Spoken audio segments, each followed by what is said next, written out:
call the meeting to order. Val, you can call the roll. I would absolutely do that. Dr. Cross. Present. Dr. Krall. Present. Mrs. Lehman. Here. Mr. Onisarch. Here. Mrs. Purdy. Here. Mr. Roth. Here. And Mr. Rudd. Here. Pledge of Allegiance. Pledge allegiance to the flag of the United States of America and to the republic for which it stands, one nation, under God, indivisible, with liberty and justice for all.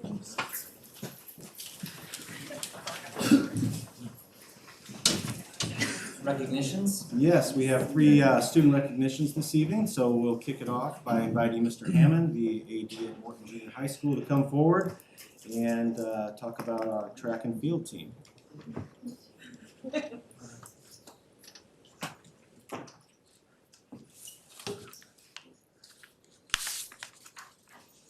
Oh boy, where am I going?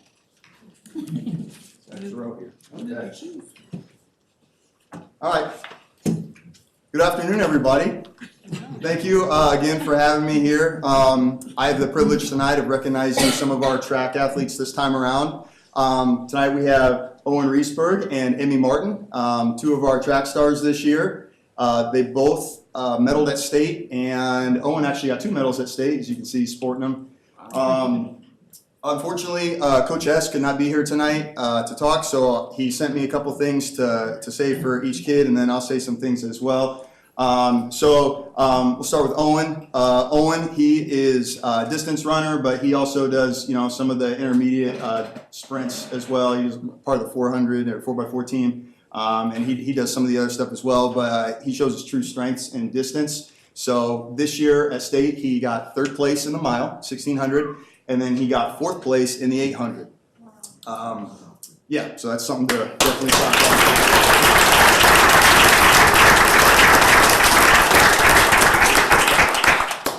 He also broke the county record in the, do you know him?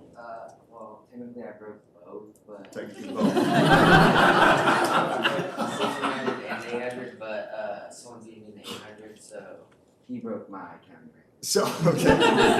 All right, so ran very, very well at county, which is the last meet, really right before the sectional and the state meet. So he'll be in the program next year when I go through and I revise everything and update it. And then, of course, ran really strong at sectionals and then had a great showing at state. Owen was also part of the cross-country boys team that got 1st place this year. He was the top runner on the boys team. I believe he got 4th overall in that as well. So Owen had a really, really strong just running season this year, and something to be very, very proud of. And Coach S also had a few things to say about Owen. So for Owen shows quiet leadership throughout the season. He never missed or took off a single practice.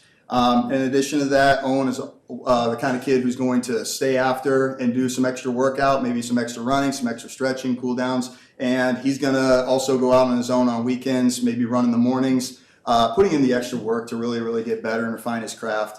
Great teammate, leads by example, and his time's improved every meet. So, the work that Owen puts in, it paid off for him this year.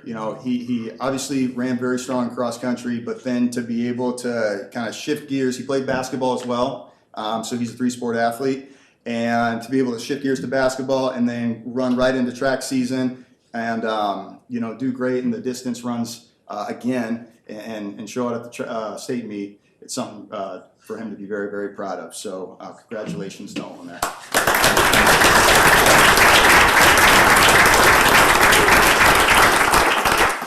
And then next is Emmy Martin.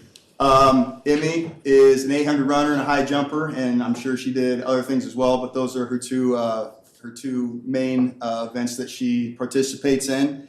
Emmy walked away this year with 2 school records in the 800 and the high jump, and if I remember correctly, the high jump record now is 5'4" and a quarter. Is that right? And how tall are you? 5'6". So Emmy can just about jump over herself. And when I went and took Emmy's, she's here because she won state in the high jump. She got 1st place, so she's a state champion in the high jump.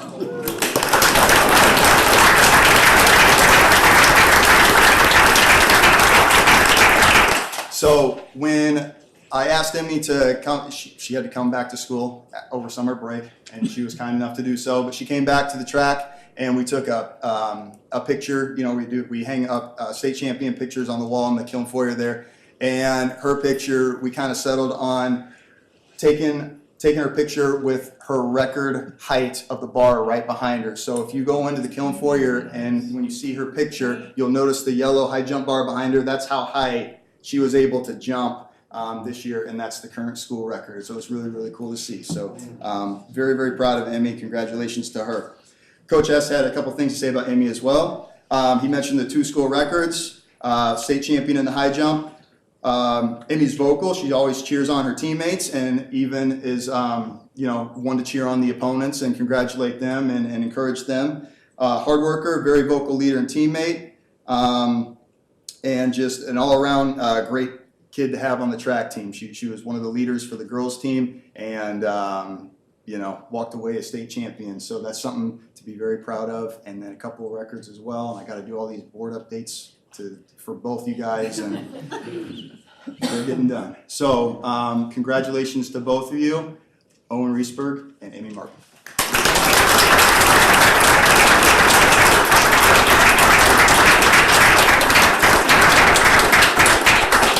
Congratulations. Nice job. Congratulations. Super proud of you.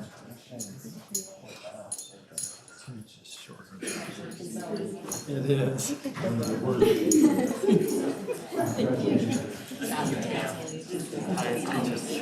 I love the fact that we have a state for junior hires. Every state's doing it. Awesome. Okay, next up we have Morton High School Track and Field Awards as well. And I'd like to introduce Mr. Tucker. Coach Tucker, you want to come on up and do the introductions?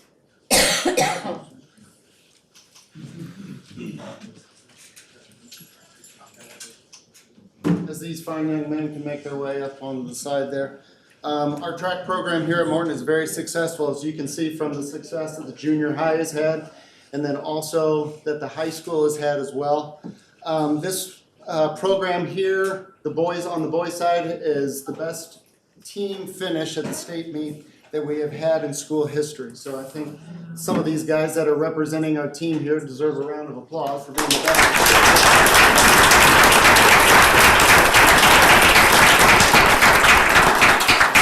Also in first in school history is back-to-back Mid-Illini Conference champs.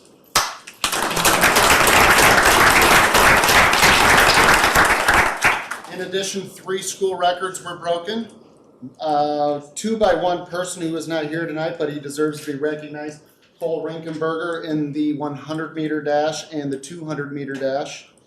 Cole was also a member of the 4x400 relay that had broke a record, but then also at the state meet, we re-broke that record with 4 different individuals, and Cole being one of the members that was absent from that 4x4 relay.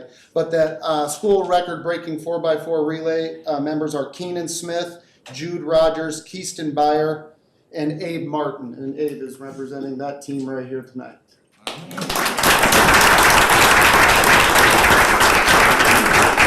Just to put some things in perspective, that 4x4 team that owns the school record right now are represented by 3 sophomores and 1 freshman.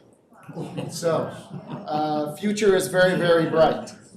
In the last 2 years, we've broken 6 out of the last 6 of the 18 school records, and we were very close to 2 more this year. The boys track team was represented by the following members, and some of them are not here tonight, but again, they deserve to be recognized. Campbell Akers, Sam Geyer, Phil Canopy, Keaston Byer, Abe Martin, Keaston Smith, Grady Bryant, Ethan Johnson, Cole Rinkenberger, Tate Sherman, Max Carter, Boston Byer, Christian Harris, Crew Martin, Calvin Lehman, Jude Rogers. Alternates also at that state meet were Brandon Petty, Caden Powers, Joe Anders, Duke Hendricks, and Isaiah Harder. So, well done. Very well represented Morton High School and the community of Morton. Future is bright. Thank you guys very much for representing.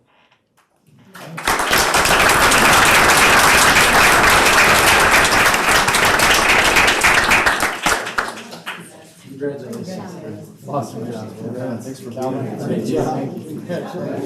Nice job. Congratulations. Congrats. Coach, great job.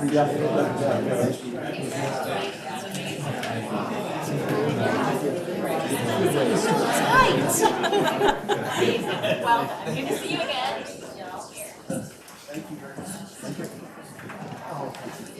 Appreciate it. What's up? I know, one of them.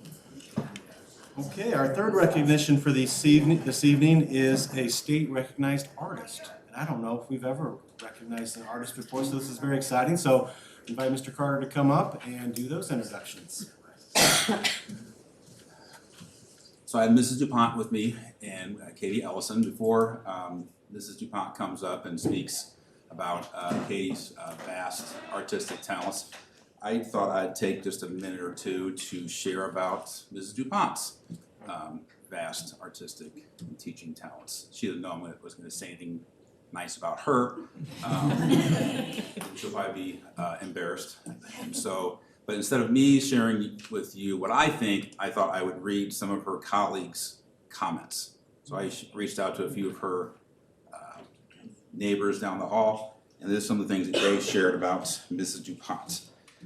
She goes above and beyond to make art accessible to everyone. This was seen in a very visible way, the way she went to students' homes during COVID to drop off clay for them to use, offering art club twice a week for students and inviting staff in for a spring art project. Her passion is contagious and brings people together. Easiest thing ever to brag on Brittany. She's the best. I did not add anything to these comments. This is just verbatim. She is patient and excellent artist. Kids gravitate towards her warm demeanor, and her art club is absolutely full of kids wanting to learn from her. Even adults gravitate towards her in her art room. She hosted close to 20 junior high teachers this spring and taught them how to make glazed pottery. It was the most relaxing and fun way to spend time together at the junior high, learning from one of our own. Brittany always makes time for her students, talks about them in such a positive manner. She truly enjoys her job, and her face brightens up every time I ask her what fun project she is teaching her kids in art class that day. She is warm and a positive presence in our building, and we are lucky to have her on staff. Her greatest focus and care is her students. Every time I talk to her, she is always talking about fun, new, and inventive ways to bring art to her students. She wants to allow her students to grow creatively and love for art by exposing them to several different art concepts and applications. I had the privilege of subbing in her room a few times, and each time I was amazed at how much every single student in the room is invested in their art. They were even interested and willing to share what they were creating and working on with me, and taught me a few things about the art concepts they were working on. Brittany creates an amazing atmosphere in her classroom for every single student who enters. It is fun, welcoming, full of opportunities to be creative. She cultivates creative thinking and expression in her students and believes that everyone can be an artist. Her enthusiasm and positive attitude are inspiring and infectious. She's one of the most genuine and thoughtful people I know. She works tirelessly behind the scenes to make sure pottery is fired, art showpieces are ready, and students have what they need physically, mentally, and emotionally to be successful in her class. She celebrates progress over perfection and engages with her students and colleagues so effortlessly on a daily basis. With Ms. DuPont, what you see is what you get, whether it's a beautiful piece of art she's created herself or a beautiful display of student creations or a beautiful teacher, both inside and out. We are lucky to have this gem at Morton Junior High. If you were counting, 15 times her colleagues mentioned the word students or kid in their comments, and she's certainly student-centered, and we certainly love having Ms. DuPont on staff. I believe we've been here since 2015, and it's no wonder that Katie has done so well with Ms. DuPont. She's just an extraordinary teacher to have. So, Ms. DuPont, come up, talk to us about Katie. Thank you so much.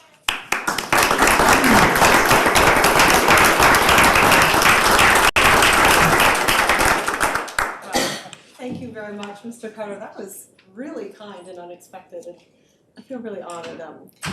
I don't think that I could take that much credit for Katie's artwork, though. I've actually tried to get in the art show a couple of times before, several times.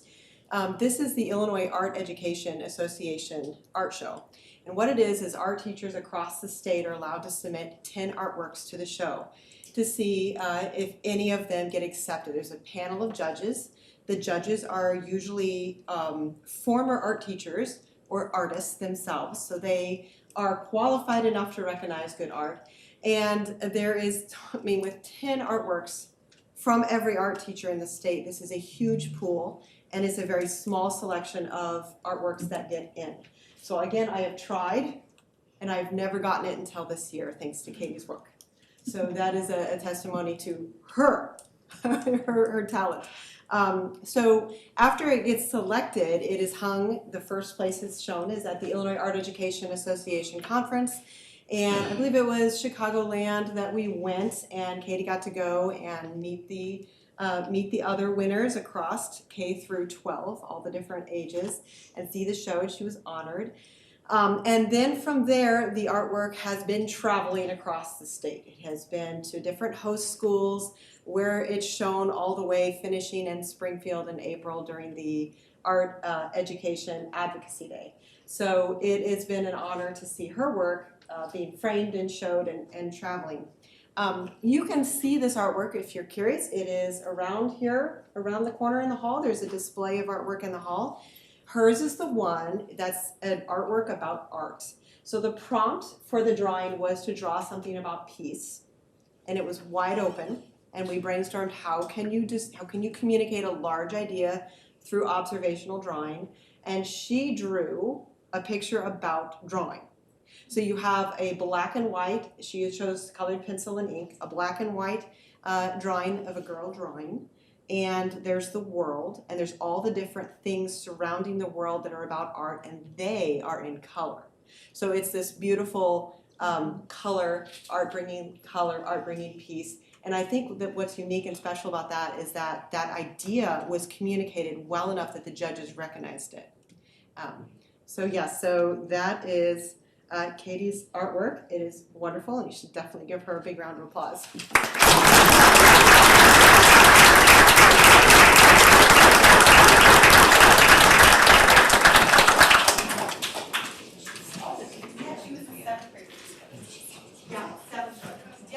Great fun.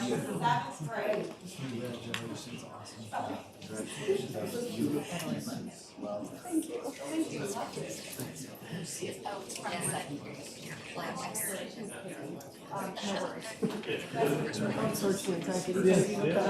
that's awesome. Thank you.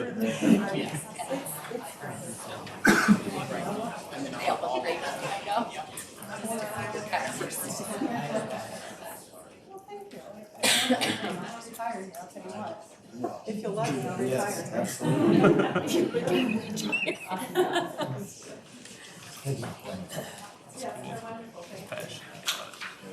Thank you.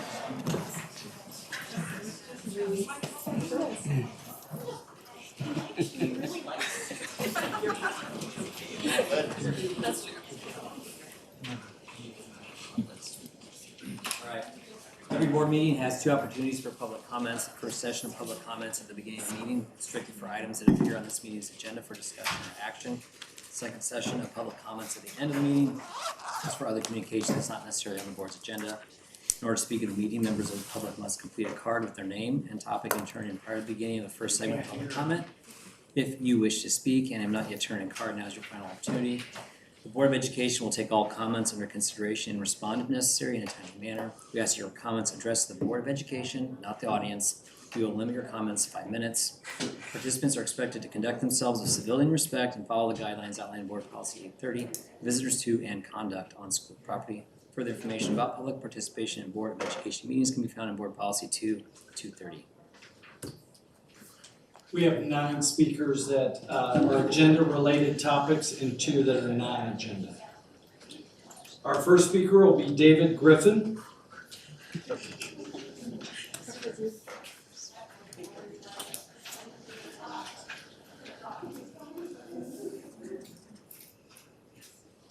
Hey folks, how you doing?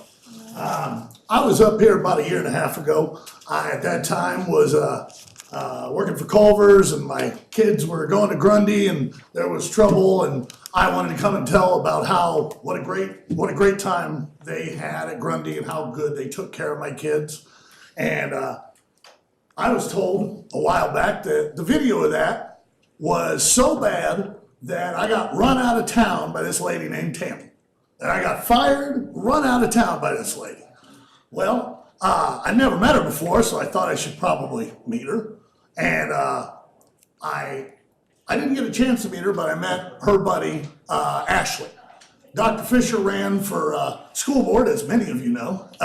And I ended up putting my vote behind her and a few of you because I was so shocked that somebody would use me and my attempt to legitimately get people to reach out across the aisle and talk to one another and just find a solution that could work for everybody. That was the whole point of what I was saying, and I wanted to support people who needed that support. And then when I found out that those words were being used against these women who didn't do anything to me, I couldn't believe it.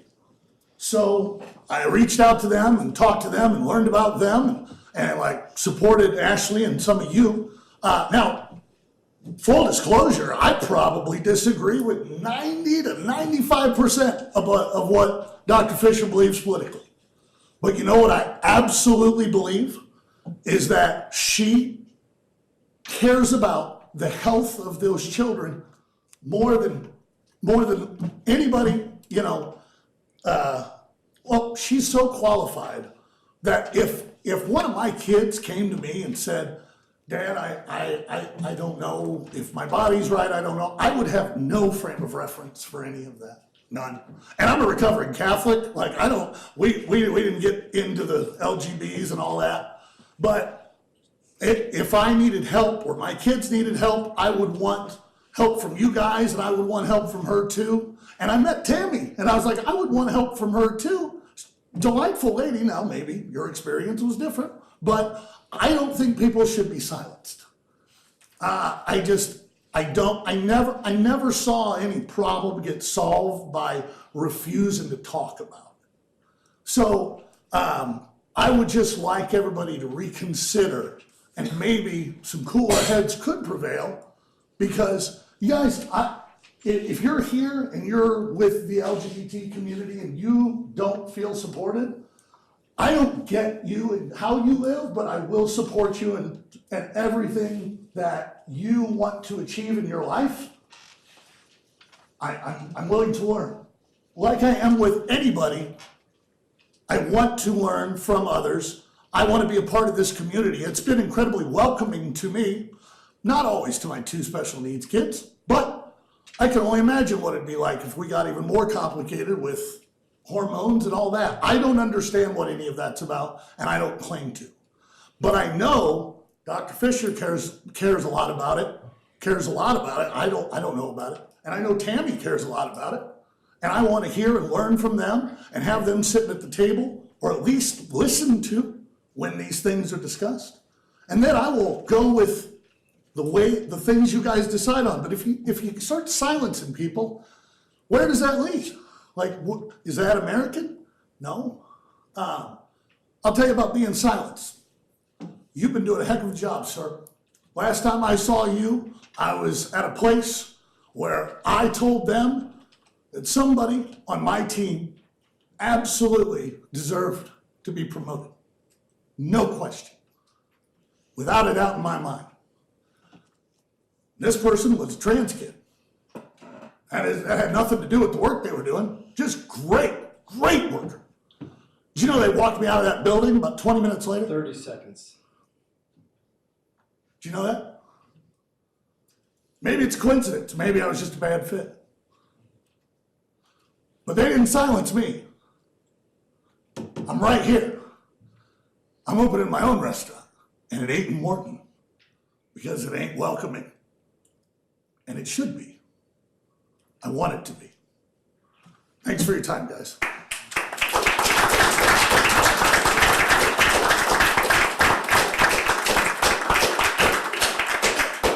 Kathy McNeil is our next speaker and will be followed by Verge Sila.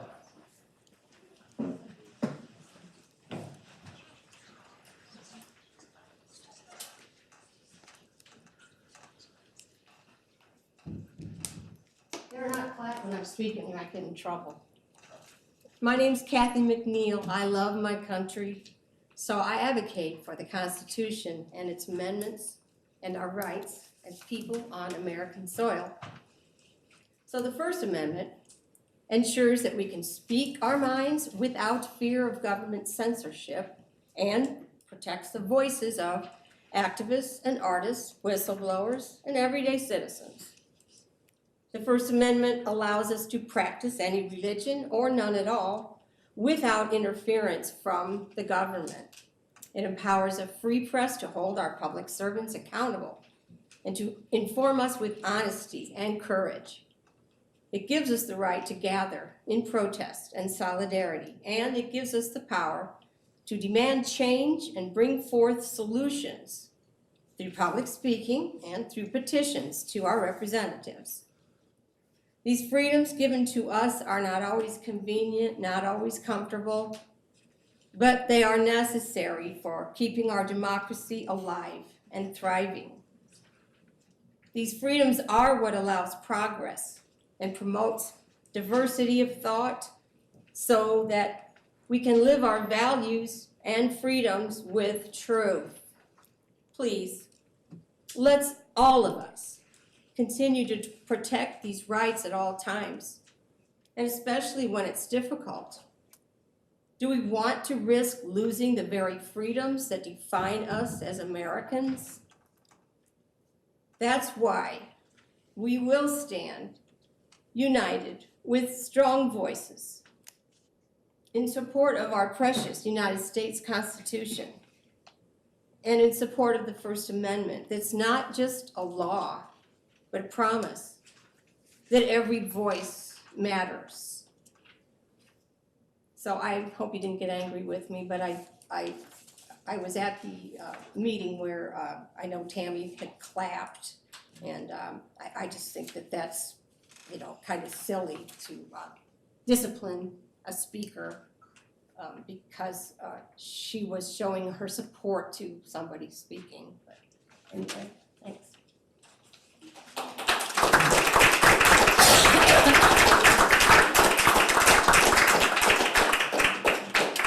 After Mr. Silo will be Josie Canella.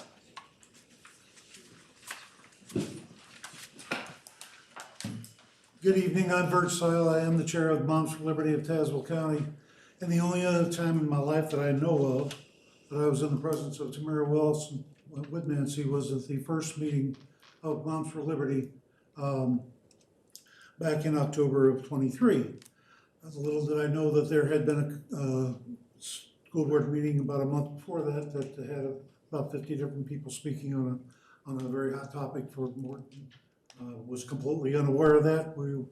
We had been an organization that existed for about a year under a different name and found an alliance with the national organization that was well put.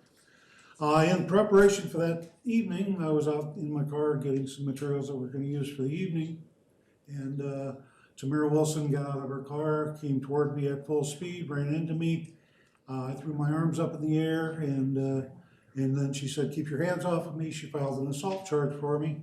So you can look at the Morton Police record. It's case number 23-01137. I can assure you that all I did was get my hands out of the way, so I was not in any way in contact with her. I don't know what the reason is for tonight's agenda item, but I know her comments in the police report completely distorted reality, and I wanted to share that with you. Thank you.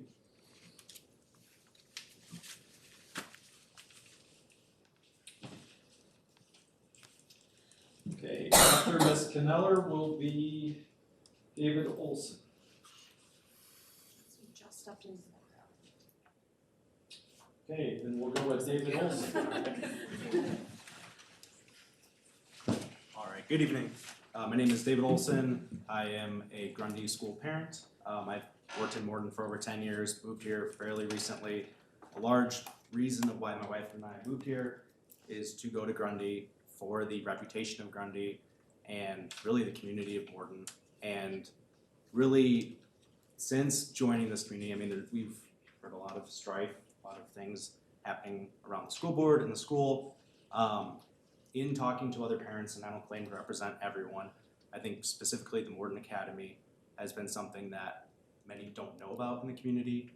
The proposal, and maybe this is a moot point at this point from some of the responses we've heard, I think some of the concerns along, the actual plan and how much preparation has been done for such a large project. Really, one of my concerns is, was the Illinois State Board of Education consulted? And was that project actually approved by them? I guess I'm wondering from the approach of, how the school board approaches the state, and are we proposing something that maybe the Illinois State Board of Education won't approve as a completely separate school per the regulation, and attaching a building to Grundy? So again, my concern as a parent is the reputation of Grundy, the school, kids having free recess and not having blocked out times when they can't go to recess, things like that. Thank you.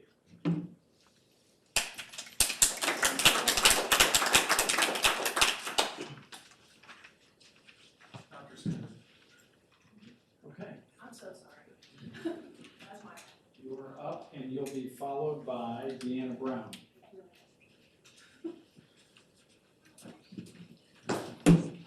Hello everyone. I don't know if you remember me, but I'm Josie Kneller.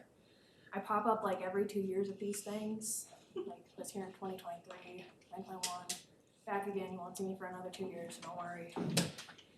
First off, I would like to congratulate Jerry, Wes, Christiana. Congratulations on your position. Congratulations, Diane, for getting reelected.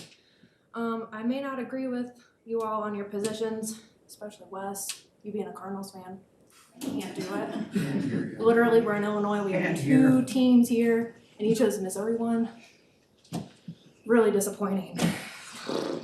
But back to my point, though, I will still congratulate you all, and I hope you all do good things for this community. What I'm here to talk about, though, is Tammy Woodmansey. I spoke here at the school board 4 years ago about discrimination against LGBTQ students today. Today, I'm not here to talk about that, but I'm here to talk about how through that time, Tammy was a person that was by my side and supported me through all of it. I did not know Tammy going into that school board meeting 4 years ago, but after that meeting, Tammy was someone that always looked out for me and treated me as one of her own. She took me on all of my college visits when my family couldn't and helped me decide that U of I Chicago was the place for me. She helped me review my applications to the colleges. She's helped me get resources to take the LSAT next year. She has always been a supportive person to me, and while you guys may not see that side of her, she is one of my main supporters and someone that really helped me through a rough time. Now, I know that Tammy can get loud, and I know that sometimes that can be intimidating. I get it. She kind of scares me sometimes too. But it really is coming from the bottom of her heart, and it's because she cares. Tammy is not here to make people mad. She's not here to step on your toes. Her main goal is to protect the kids. I personally am part of the LGBTQ community, which apparently is like this giant thing to say now, not really relevant. But when I first spoke out here about the hate in schools, I was 16 and I was still a kid. She protected me, she was an advocate for me, and that was all I really needed, and I didn't really have anywhere else. She may not be your cookie cutter Morton person, but her kids went through the school district. Her kids are here in the school district playing sports, and she should be able to have that ability to see her grandkids thrive in those aspects. She should be able to be supportive for her grandkids like she's been supportive for all those other kids, including me, that needed that. Tammy, like everyone else in this room, cares about the kids. She isn't doing this because she dislikes you guys. She is doing it to try and protect the kids that don't feel protected. And while we all may brush over the fact and act like the kids in the school are protected, I'm here to tell you that I was not protected, and I look like an average Morton person, in my opinion, and I may not. So what does that mean for the kids that don't fit that cookie cutter Morton thing? And I could have had it way worse, and I've seen people that had it way worse in this school district. But I'm not here to preach on that. I'm here to talk on Tammy Woodmansey's behalf and say that she is an upstanding citizen that deserves this access to public events in Morton like anyone else. Just because her opinions don't align with yours does not mean that she does not deserve the right. I have looked up to this woman for years, and all I have ever seen her do is fight for the people important to her. She will always be a role model to me, and it is because of how strongly she cares about what's best for the kids. Banning her because she cares about the kids is utterly insane in my opinion. She has done nothing wrong, and every voice deserves to be heard in this small town, even if it doesn't align with the majority. freedom of speech is something we all support, so let's continue to do that. I thank you all for hearing me, and hopefully you actually heard me. I hope you all have a good rest of your day and really do consider rescinding your ban on Tammy. She is a good person and deserves that right like the rest of us do. Thank you once again. I'm so sorry. I missed my spot. That's my bad. I chugged a whole energy drink before I came in here. Yeah.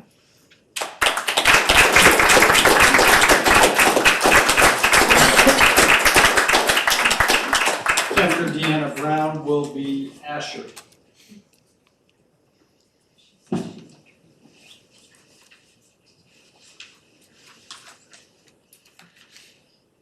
Good evening. My name is Deanna Brown, and I speak tonight both as a parent and an attorney who has spent my career advising large corporations, individuals, nonprofit organizations, universities, government contractors, and research institutions on a variety of legal matters.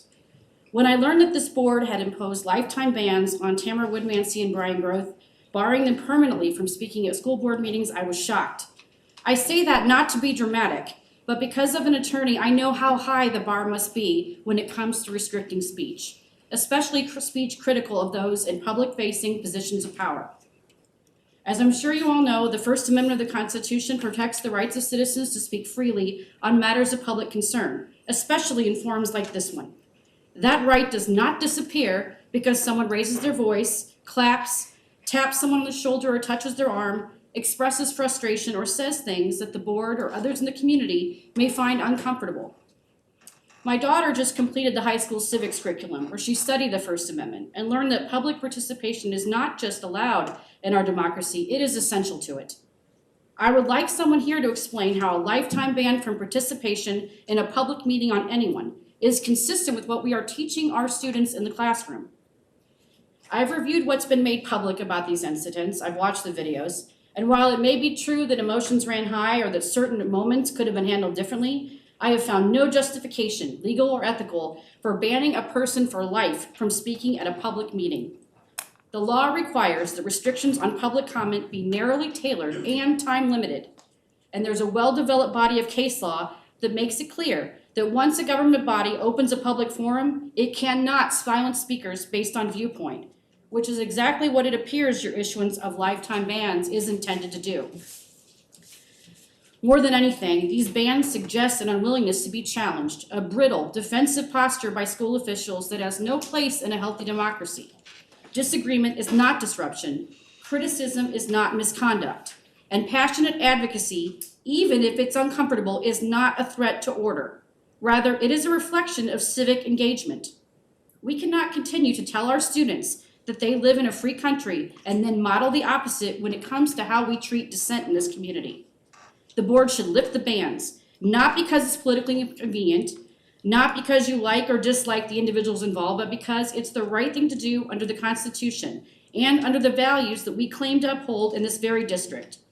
And further, as a taxpayer in this community, I call upon this board to act in a more reasonable and less reactionary fashion going forward.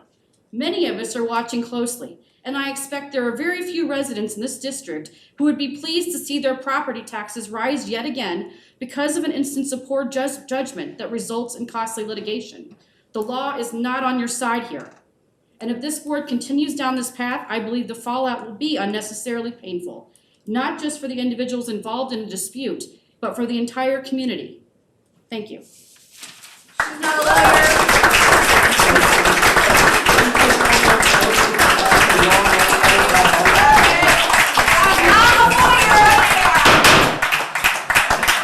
Enough that.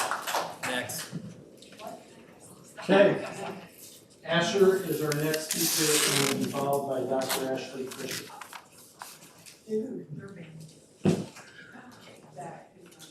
Good afternoon. My name is Asher McMaher. I am the Executive Director of Trans Upfront Illinois.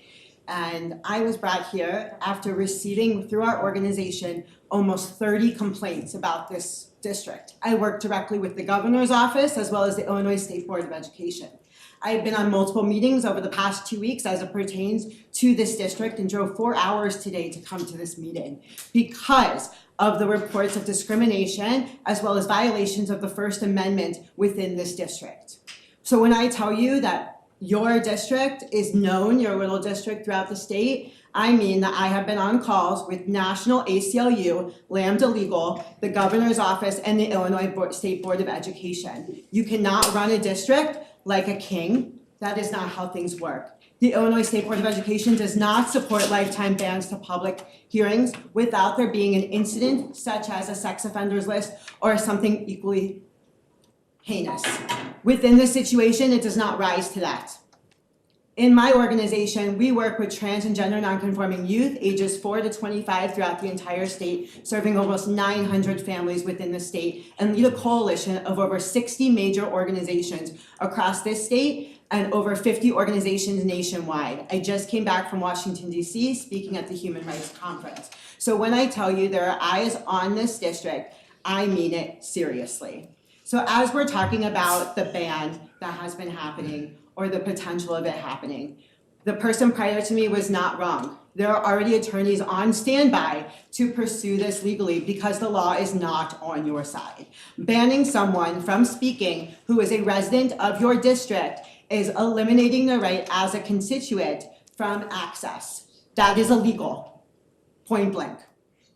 So as we're supporting our families here, all families, whether that family has cis children, trans children, children that are differently abled, on the spectrum, we need to look at each one of them and how we support their full family. Because that is what you're here to do as public education, to lift them up, to meet them where they are, and encourage them to be the incredible human beings they're meant to be. We're not here to target parents who are advocating with passion for their rights and for their community members. That's why we are parents. I am a parent of 5 children and 2 grandchildren. I've been a foster parent for 13 years and have almost 50 children within my house. My children in my house range between all different colors, abilities, and languages. And we view each one of them and their education uniquely because every child is unique. Every family is unique. And as we're supporting them, whether you're in public or private education, whether you're a neighbor, you're a community member, we should be looking through the lens of support and uplifting. My organization gets suicides reported to it for the state of Illinois. Since the beginning of this year, we've lost 22 transgender youth in this state. That has led directly to hate happening within our own communities. People feel that we should be comforted in a sanctuary state. However, that is not true. On a regular basis, I meet with people such as Moms for Liberty in Awake, Illinois, who love to post about me, which is totally fine. And one thing I find interesting is this is the 3rd district a man has been the representative for Moms for Liberty, just by the way. As we're looking at each student, as we're looking at hate speech, as we're looking at these things, we need to remember the speech that should be censored are the ones that are harming our children. They're the ones who are coming here hostile. They're the ones who are instigating harm and violence. As you can see here, the people who have stood up in support are the ones who are asking passionately and to advocate to continue to allow passion within these mediums. Because as parents, that is our job, to passionately advocate for our children. If anyone has any question, I did drive 4 hours in here and I am staying all the way through the end. I am more than happy to give resources, but this district will continue to hear from me after this as I have a meeting with the governor's office this week as it pertains to this district. Thank you.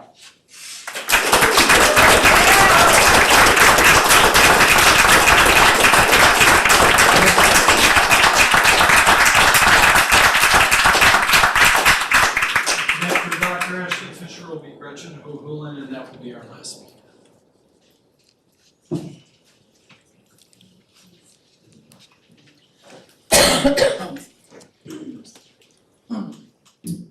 Hello all. So today I am here to address the banning of community members that disagree with the board. Everyone's done a wonderful job already laying out for you the legal issues that you've made yourself liable for, as well as liability issues. I want to give a little background on Tammy for those that do not know her. So Tammy Woodmansey is a mother, she's a grandmother, and she lived in Morton for 19 years. She raised her children in District 709, and it was through their experiences that she became aware of the district's issues with bias, retaliation, and disregard for the same policies it claims to uphold. This is not an opinion. As we have proven many times, it's backed by a multitude of students who've come forward, as well as documentation. You can find hundreds of anecdotes on my campaign page of these stories from our district, video evidence, and legal precedent. So as a mother, she could not stand idly by while children she cared about were being hurt. So when a high school teacher told gay students they were unwanted in the womb, she led a protest and called for an investigation, and that teacher is no longer with the district. She spoke out after board member Bart Riekenberger publicly disparaged transgender students, and now he is no longer on the board. After the Grundy principal was found to have received thousands of hate-filled subscription-based emails, she demanded action, and he is also gone. But only after this board celebrated him with cupcakes and a public announcement. She has held this board, its administrators, and its policies publicly accountable. She submitted a complaint to the Freedom of Religion Foundation about the illegal prayer occurring at meetings. That resulted in a sanction, and now that practice has stopped. She's publicly spoken out about the board's failure to protect Black students, LGBTQIA youth, and other marginalized children, and she has paid a heavy price for that advocacy. For the crime of clapping in support during a board meeting, she was banned from all school grounds for life. I have made a video of that incident available online, so everyone watching can go see just how minor the infraction is that you are banning her for today. As a matter of fact, there's already been 3 infractions at this meeting that were exactly coherent with hers. Verge Jahala, Amanda Nicole, Tony Chaston. I expect their bans to be coming at the next meeting if you are going to be holding accountable people yelling and clapping and outbursting during other people's public speaking time. So that begs the question, why is she the only one being punished and punished so severely? Others in this community have behaved far worse with far less consequences. She has a lifetime ban from all events as well as school board meetings. I sat down the row from your son, Dr. Smock, at the September 5th school board meeting. He clapped, he heckled, he yelled things out. Where is his ban? There's literally hundreds of taped, publicly available meetings where community members are clapping in support of speakers or of statements you have made, and not a single one of them received a ban. The only conclusion that can be made is that your actions towards her are retaliatory. She's being punished for speaking out, exercising her First Amendment rights, and holding you all publicly accountable. The pointed nature of the ban clearly demonstrates your attempt to silence her, and it's cost her dearly. She cannot attend weddings at Bertha Frank. She can't vote at polling places on school grounds. She cannot pick up the children in her life from school. She cannot attend their recitals. She cannot take them to the pumpkin festival. It's cruel, excessive, and unconstitutional, made all the more egregious by the fact that the people enforcing her punishment have personal conflicts of interest. Your own policies prohibit decision-making where personal bias is evident. Yet here you are, her accusers, also getting to be her judge and jury. It's a textbook example of due process violation and retaliation. You may not agree with Ms. Woodmansey's message or the way she chooses to deliver it, but what I believe every person here and at home can agree on is she has the right to deliver that message. She has the right to free speech and to advocacy. And if the right to speak truth to power no longer exists in our public schools, no longer exists in our governing bodies, that is not just her rights that are in danger, it is every single member of Morton's.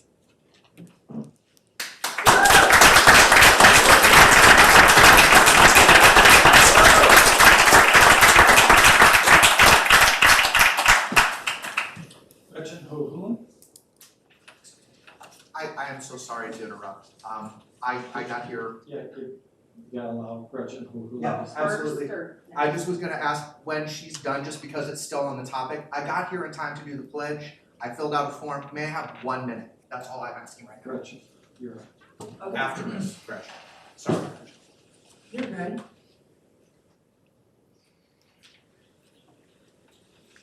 Hi, I'm Gretchen Hohulin, and Tammy Woodmansey is my friend. I also don't always see eye to eye with things Ashley has said, and like Crawl, I've read what your neighbors have said, like about you, and like they will tell Ashley stuff about herself and stand up for you, and I've read that, and I support your neighbors, and I think you have like a nice community of people that support you. And I was there the day everything happened when people left the meeting. I had talked about like who I was and who my parents were, and walked outside, and there was a parent out there. Several of us left, and one was crying about what happened in the meeting. and this is all Grundy parents, and I'm not a Grundy parent. I'm a Jefferson Patriot parent, and I come to meetings and I sit quietly and I have no agenda, and I wasn't against Saunders. I don't know who Saunders is. And I got involved in the mess in the hallway because there was problems in here for several meetings about a grown man, Principal Saunders, and people were arguing, and it involved parents from other schools. And I'm not going to come and say, oh, my criminal record's brought into it, and walk out and cause issues with parents from schools at a meeting. I have a record for coming quietly, sitting, no agenda, and leaving. When this happened in the hallway, we got caught up in the hallway because the mom was crying. I was standing next to Tammy at the door, and a bigger person came through, stopped at the doorway, and I immediately pushed through the crowd of people I was with. I come to meetings and I don't always even recognize board members. Like, I have to learn who people are. So I pushed away because I don't go. I love my neighbors. In Eureka, the parents all get along. We don't fight after meetings. Like, we've never had that in our community like Morton does. And I was scared, and I pushed back through the crowd, and I had my drink, and I immediately went to get my phone, and Tammy was having the argument or whatever with this other person. And I started filming, and I felt like I was in a mall or something that was like closed, and we had stayed too long, and I didn't feel like we had security or a phone or anyone, and I felt like I saw a woman behind us. And then Heather got between people and like blocked it off so we could get out the door together and like leave. I was ready to leave, and I couldn't leave, I guess, is what happened. And then I looked back over the meeting, and it's all about this guy named Saunders, and like, I'm not here for that, and I shouldn't have been involved. And I appreciate what Tammy did, standing up to this person. And I'm like, Tammy, he's huge, he's big. I'm not gonna argue with some big guy like outside the door. So I don't know, I just felt unsafe when a crowd of people aren't getting along, and they left, and there was nobody to tell. And then there was videos released on Facebook, and it's a man, and the man doesn't come outside to help anybody, and I couldn't find my car afterwards. I was in shock. I felt like it was like a public disturbance, and it was loud, and it continued outside, and we couldn't find our cars, and it's dark, and like, I'm not here to argue with someone's husband when you women can't even go to meetings with them so they don't yell at women. I come alone 30 seconds. and I'm here, and I should be safe and not yelled at about Saunders, and I just think this is a mess. I don't know. Sorry, but that's what happened. I appreciate Tammy, and I'm just in shock because now I saw the video from above and what happened, and I've seen pieces, and I read the incident report, and I'm just shocked. And it's a year later, and I can't believe it. And thank you.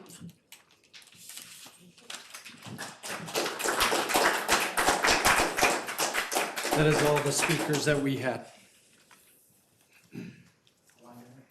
I got here in time to do the pledge. I'm coming straight from work. Respectfully, I'll give up 2 minutes of my time. I'll give you 1 minute, it's fine. Thank you so much. I really appreciate that.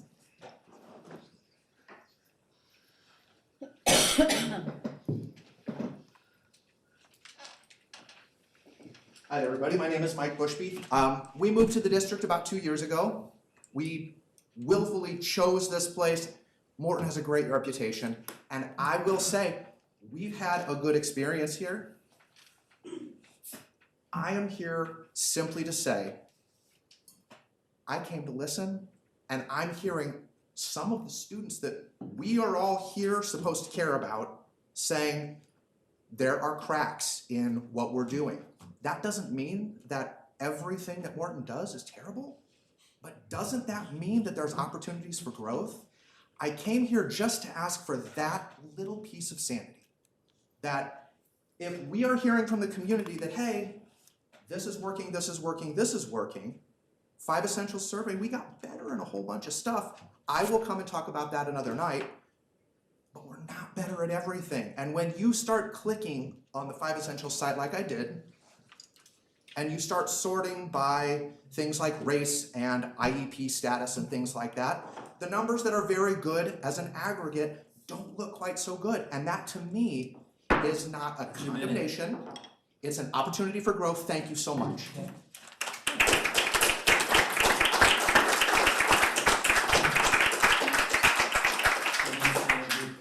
Okay, good evening, everyone. We're starting off tonight with a report from Ms. Franklin.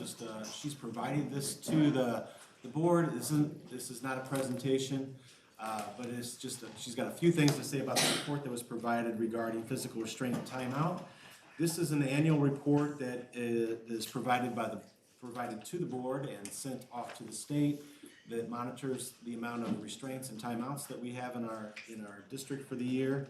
And later, under the consent agenda item, we're asking the board to approve that like we do each year. So, Ms. Franklin, you have a few things to say about that report. All right, thank you for having me. So this is our annual report on physical restraint, isolated timeout, and timeouts that occur across the district. And as a reminder, we provide crisis prevention intervention as a training to all of our staff that engage in this type of activity. Like if a student is in danger of hurting themselves or someone else, that's the only reason why we would engage in a restraint. And so myself, Bethany Scroggs, and Allison Baker are our trainers in the district. There are focuses of these training. Mine is mental health, Bethany's is autism, and Allison's is trauma. And so each one of those trainings has a different focus when you go through it. And there are several people through our district that have gone through that training. In the past year, we've implemented a new training called UKERU. And it's been piloted at Morton Academy this past year. We've had a positive impact.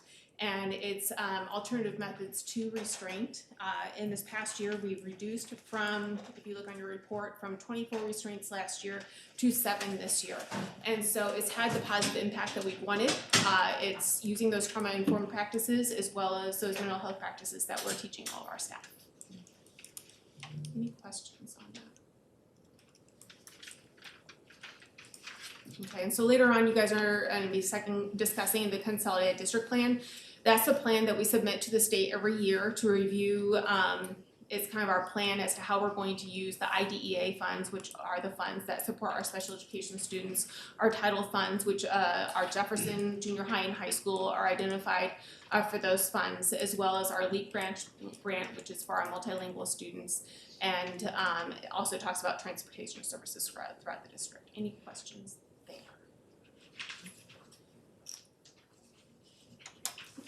Thank you. Thanks. Okay, next up we have a presentation with Morton High School Principal Kirk Edwards about Potter Hour and other changes that are being recommended for next year. Good evening, everyone. It's good to see you. I think I'm on the clock, people timing me in the back, so we'll work our way through. But if you have questions, please feel free to interrupt me at any time.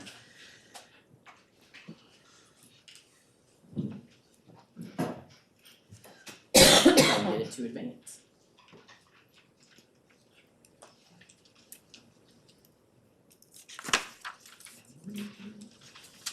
Well, do you have a moment? I'll talk. And we'll see if we can get somebody to advance it as we go. I inherited Potter Hour in its 4th year at Morton High School. In its 4 years, it's gone through quite a few changes. And those changes have, when it was initially presented, it was presented as a piece of social emotional learning, and that each day there would be social emotional lesson that would go with it. Year 1, from my understanding, that happened. Year 2 started, and the same lessons were more or less recycled. There weren't new lessons, and so the students that had been freshmen or sophomores, juniors as well, said, we've seen this already, we've done this, we remember this, this seems very repetitive. So year 3 came and there were not new lessons again. And so with the lack of lessons, it was let's all just create a repository. Well, if a staff member has something that they think is interesting, they can drop into Drive, Google Drive, and somebody else can use it. But became much less organized. Year 4 was when I came in, and so I just said, I want to see how this is running. We're spending 30 minutes a day, 5 days a week, so we have 150 minutes that we're spending a week on this. What is our return on this? What's our bang for our buck? And so as we go through here, I had a lot of feedback from parents the instant that I started, and over the course of the year, students as well, doing their civics homework and asking what is the purpose behind Potter Hour, what are we getting out of this, et cetera. And so that had kind of is what spurred this conversation. As you recall, in February, I presented on the GPA. That was a really heavy task. And so after that got done, the staff asked, can we take a look at Potter Hour? And so we met every Tuesday after school, starting in February, and drew some conclusions that I just want to share with you. So that's kind of what we're going through. Dr. Tudor, thank you for helping me out and getting me going up there. Appreciate it. So that's just a summary of everything that I just spoke about.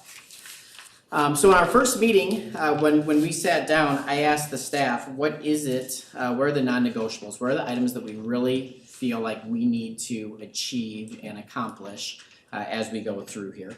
And what they felt strongly about is that we need to make sure we have academic support for our students, that our students are thriving, that if they were having difficulty in a class, there is time built into the day for them to get assistance. They also felt that it was necessary for us to have good communication, an opportunity for administration to share with students, for staff to share with students what's going on around the school, to celebrate successes. We recognize birthdays, but just items along those lines that have that built into the day. I felt strongly about not having split instruction. Some of our classes, because of the 3 lunch system, were split. And the way it was originally worded is that that obligation would move from department to department. There are certain departments that just does not work well for. You're not going to do that in a science class because you're not going to stop a lab halfway through, say pause on this reaction, we're going to go eat lunch and then come back. So the classes that it really makes sense for are kind of your, not that science isn't a core class, but your math, your English, your social studies. And so that burden was on those departments. Living that as a teacher, I can tell you that, and the research would back me, that this is not best practice. That getting going, you lose a little time at the beginning of class to get started. You get 22 minutes into class, you hit pause, you go to lunch. The kids are either amped up because they had a bunch of sugar, or they ate a heavy lunch and they're tired, but you're refocusing them again, so you're losing some instructional time there, and then you finish the hour. And that class, historically, if you were to ask the staff, they would tell you that class is moving at a slower rate than the other sections. If they're teaching freshman English 1st hour, 5th hour, and 7th hour, their 5th hour is not going to be progressing along as quickly as 1st and 7th because of that time that's lost. It doesn't seem like much, but if you're losing 3 or 4 minutes each day, that adds up over the course of a week. That's 20 minutes, and you can multiply that across the weeks. So that was one that I felt strongly we needed to fix. And then ultimately, what's our purpose? Why do we have Potter Hour? Our mission and vision. Can you go back one for me? Thank you.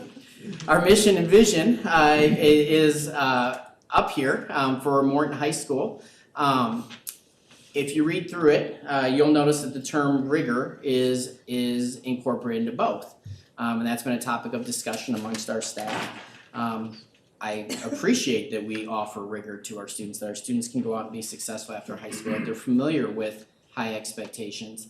However, I feel strongly that we need to mirror that with support for them. And so that's why I'm not proposing that Potter Hour go away, but that it be modified so that we can still have rigor and assist our students, but so that they have the support woven in to be successful after high school.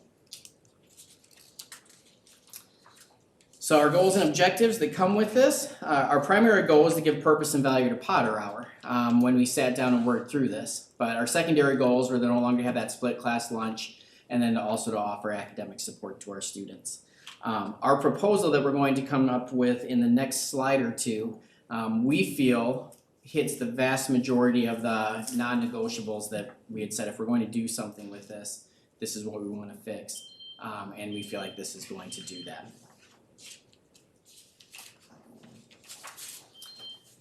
So as we worked through this, what we did is we analyzed our area school schedules and building data. We obtained data from stakeholders, and then we focused on the recommended best practices from a wonderful book called The Advisory Guide.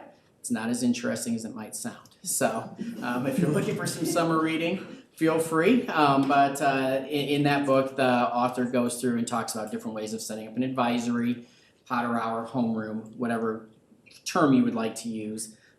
To hopefully make it effective. So with this proposal, we're not anticipating having to add any staff. It does remove the split lunches, and so I think our students will benefit from that. And it also is going to work within the facility confines, such as our cafeteria capacity. So right now we have 3 lunches that overlap. I will be very honest with you that the overlapping lunches is a hectic and busy time.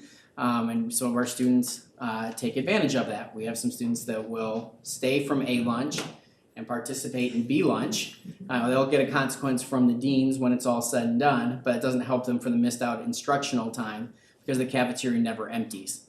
So in this new program, that cafeteria will empty. So we'll be able to see, why is Kirk Edwards sitting in here still? You should have somewhere to go other than the cafeteria. Our current system does not allow us to do that. So I'll stand there doing supervision. Like, I really feel like I saw Kirk walk by a minute ago, but unless I go and pull up the schedule and do some deeper research, that student might be able to miss part of class before we catch on what they're up to. So this will hopefully fix that problem for us. So this is kind of our proposed schedule. So we go to 4 lunches instead of 3. We named the term for it, instead of calling it Potter Hour. Our staff said anytime they're giving tours to new students or introducing the idea, they always tell people, Potter Hour, it's kind of like a homeroom. And everybody, oh, okay. And so they have chosen just the term homeroom. Very simple and something I think most people are familiar with. You can see on there how the lunches are broken down.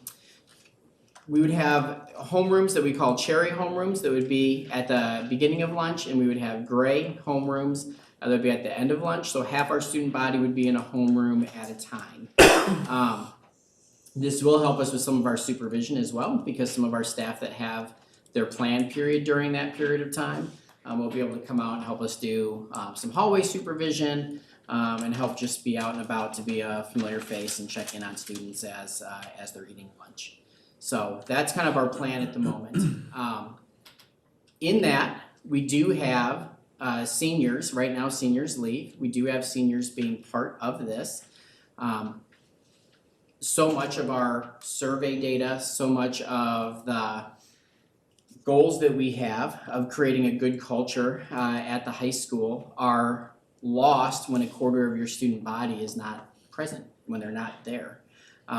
I was really proud that our 5 essentials data went up significantly this year in terms of student involvement, but it still wasn't where it needed to be. I think we ended up at maybe 86%.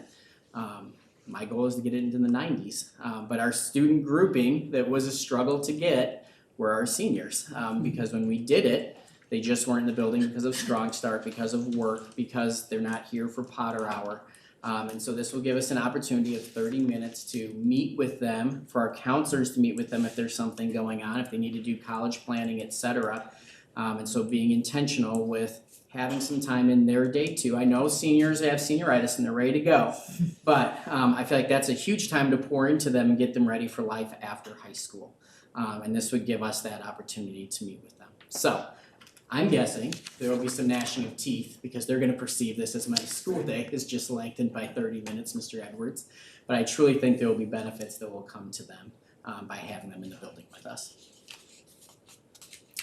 So this is just kind of a review at this point. Our goal of what we're working on this summer is establishing clear procedures for students, staff, and parents, and why we have these procedures in place, and then clearly communicate them. If the school board feels that this is something that would be good to move forward with, then those would be the pieces that we would start putting into action so that when the school year starts, there aren't surprises for families, for students, for anybody along the lines. The Morton High School staff has seen it, the kitchen staff has seen it so that we can adjust our cook schedules and cafeteria staff schedules. And all of that seems like that will work, so there aren't reservations in that way. I would propose in the next year, perhaps having me back up here, if you're not tired of hearing from me, and getting some data and saying, how do things go? Did our 5 essentials increase? What were the positives of this? What is the feedback from students? Did they see a benefit of doing this? Did our attendance improve? That's been a goal this year. We moved it a little bit on the positive side, but there's more to be done. How are students feeling about homeroom? Was it beneficial to them? If we're giving up 150 minutes a week of instructional time, I want to make sure that it's something that's meaningful for students and staff. And that would be the piece that we need to come back and look at again. We've discussed the possible idea of having student clubs available maybe once a month, just so that students that have the barrier of being able to be involved in something because of transportation issues, that we would have that flexibility, perhaps that we remove that obstacle for them as well. And so the timeline is just kind of, as I said, a review. We've done weekly meetings. I would start communicating out to families if we feel like this is a good thing for us to move forward to, and then we would implement it in the fall.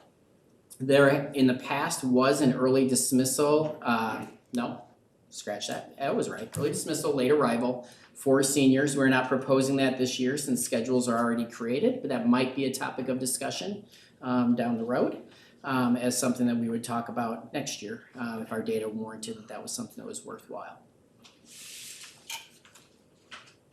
And so items that we've talked about on here are just, knowing attendance. Do you incentivize leaving early for the seniors at some point? Not anything that we're going to do, but just where our minds are at. Do you say that if your absences are at a certain level, you get to leave? And that's a topic that was of discussion, trying to get students to see the value of being at school regularly. But we see it as offering tutoring during that time. We'll have a math and English lab. Oh, that's it, I guess. Troy's cut me off. So that's the nuts and bolts of it. That we'll have, all of our staff will have a duty during that time. Where Potter Hour, they were assigned to a teacher at random. The teacher with 5th hour will be the person that oversees that. So they'll already have that relationship built in and hopefully be there for support if the student needs help with 5th hour work. Otherwise, there's a good likelihood that somebody, I was not a math student, math was not my strength. So I would have been using Potter Hour or homeroom to go down to the math department and hope there was a math teacher that was available that would assist me. That's what we're envisioning this being for students that needed help across the board, whether you're in calculus or you're in algebra, being able to have a support there. Any questions that I may answer for you? I know what SWOT analysis is. I haven't used it for a long time. I just had to Google it real fast. Do you want to explain SWOT analysis to us? Sure. So a SWOT analysis is just a way of breaking down, looking at your data. And so you're looking at strengths, weaknesses, opportunities, threats, barriers that are going through. So that's what SWOT stands for. Your strengths are what you already have in the organization that's set up that's going to help you be successful. Weaknesses are what's there that's going to prohibit, detract. Opportunities, what are we going to get out of this? As I see it, we should hopefully see improvement in attendance. We should see improvement in surveys and student participation. Hopefully, if we get the club aspect figured out, maybe our numbers go up in the clubs too. When Mrs. Adolphson said 82% of our students participated, that's 18% that we're not currently connected with. That's an opportunity for us to work with those students and invite them into a club or help create a club that would be meaningful to them. And then the threats is just what are the outside influences that might detract from this? If we don't, one of my biggest concerns, if we don't get this right and we don't communicate it well, is students come in and say, oh, this is the same thing we've always had, there's no difference here, and it's a lost opportunity. So making sure we communicate that well, and they understand the rationale behind it, to me is very important. It would be one of my homework assignments over the summer, not weekend, summer. And when do you plan on trying to get some of that data? Like after first quarter or after? I would hope, we track the attendance data monthly, and so we can track that. Clubs would be interesting to have. We could easily have that by Christmas as well. So maybe semester would give us an opportunity to see how are things going. That's right, because we're not doing quarters, we're doing semesters.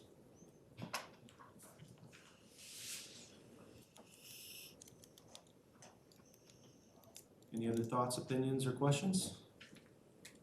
I just appreciate the thoughtfulness put into it. And I think in the past, Potter Hour kind of became a time of just kids chilling out on their phones. So I think this coupled with the cell phone policy implementation will just be a positive effect for the high school. Thank you. I hope so. Yeah.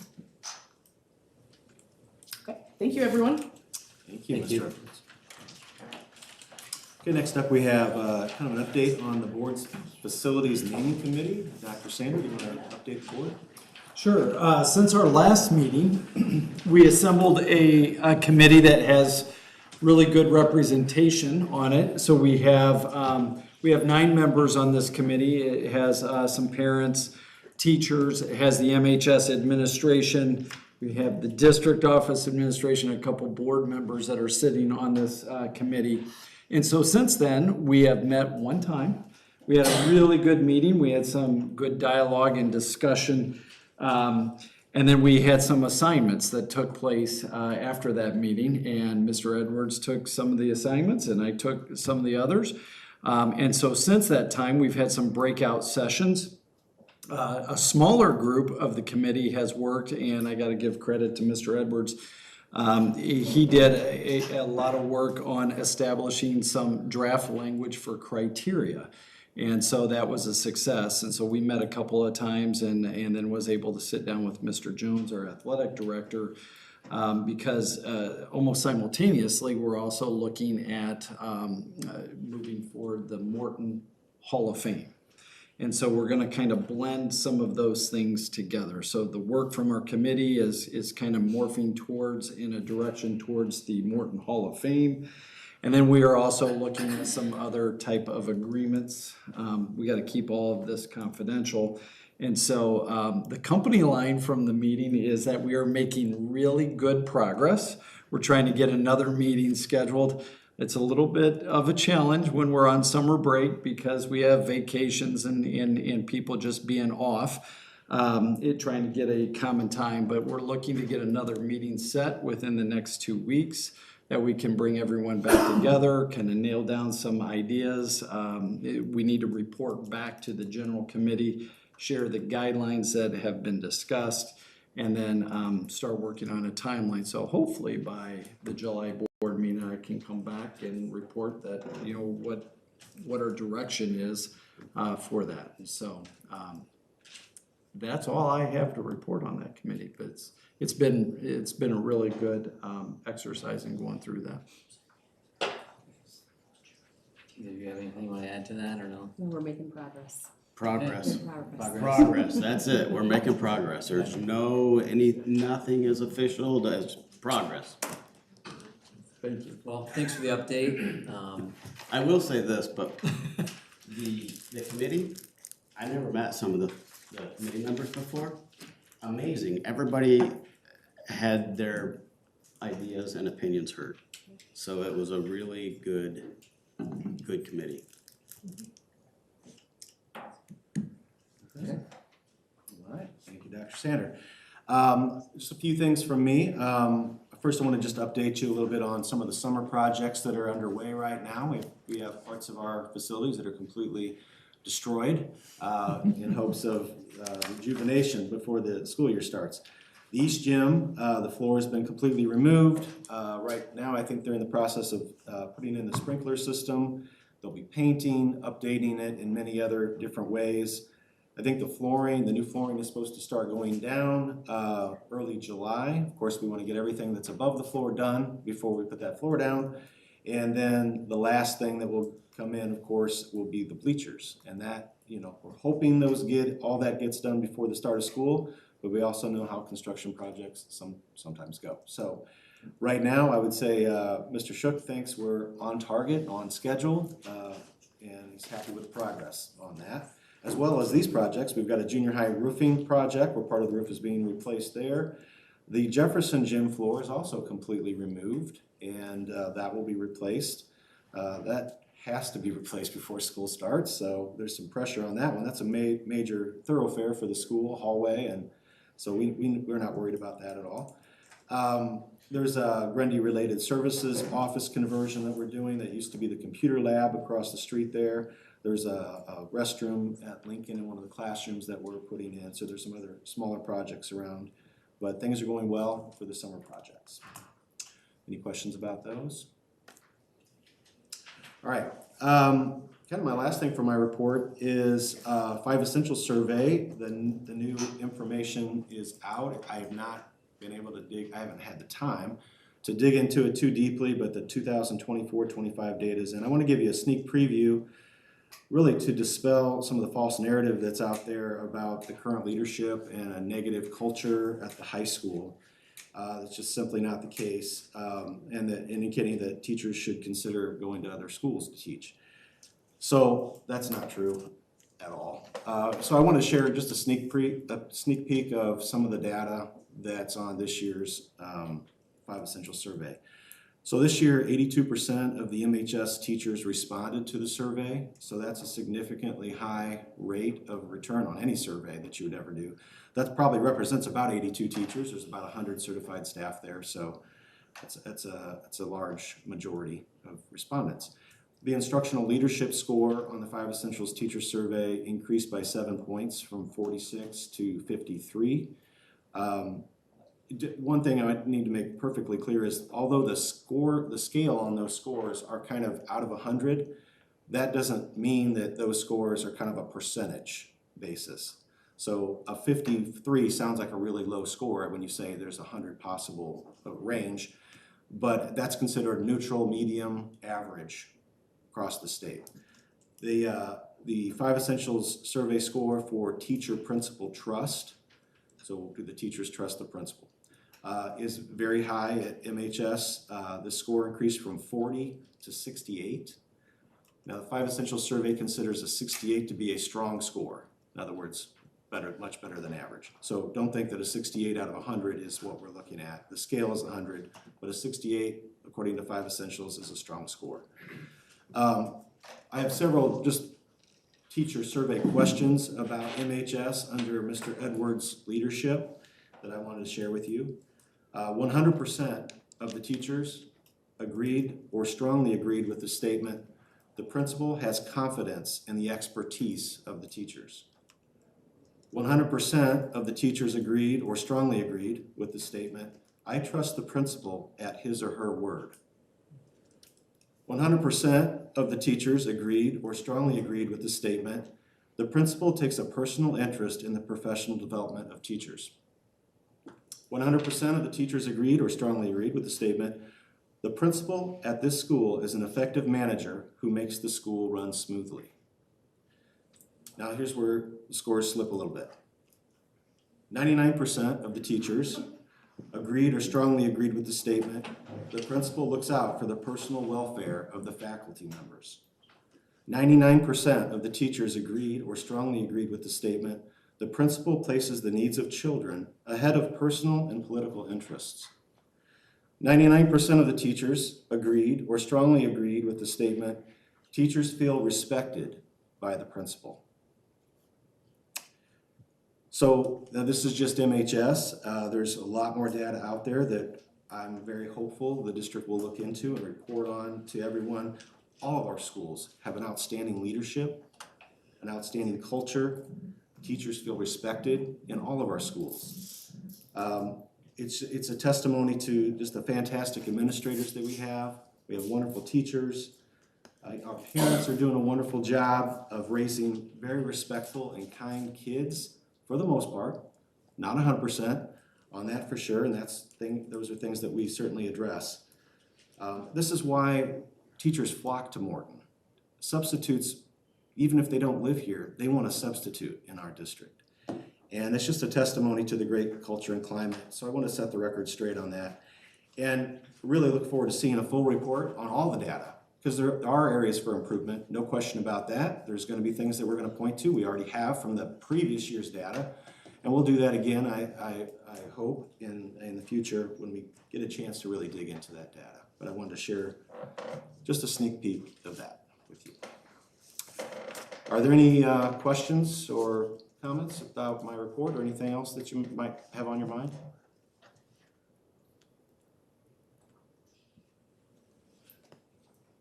No? Okay. All right, then we will move on to board president report.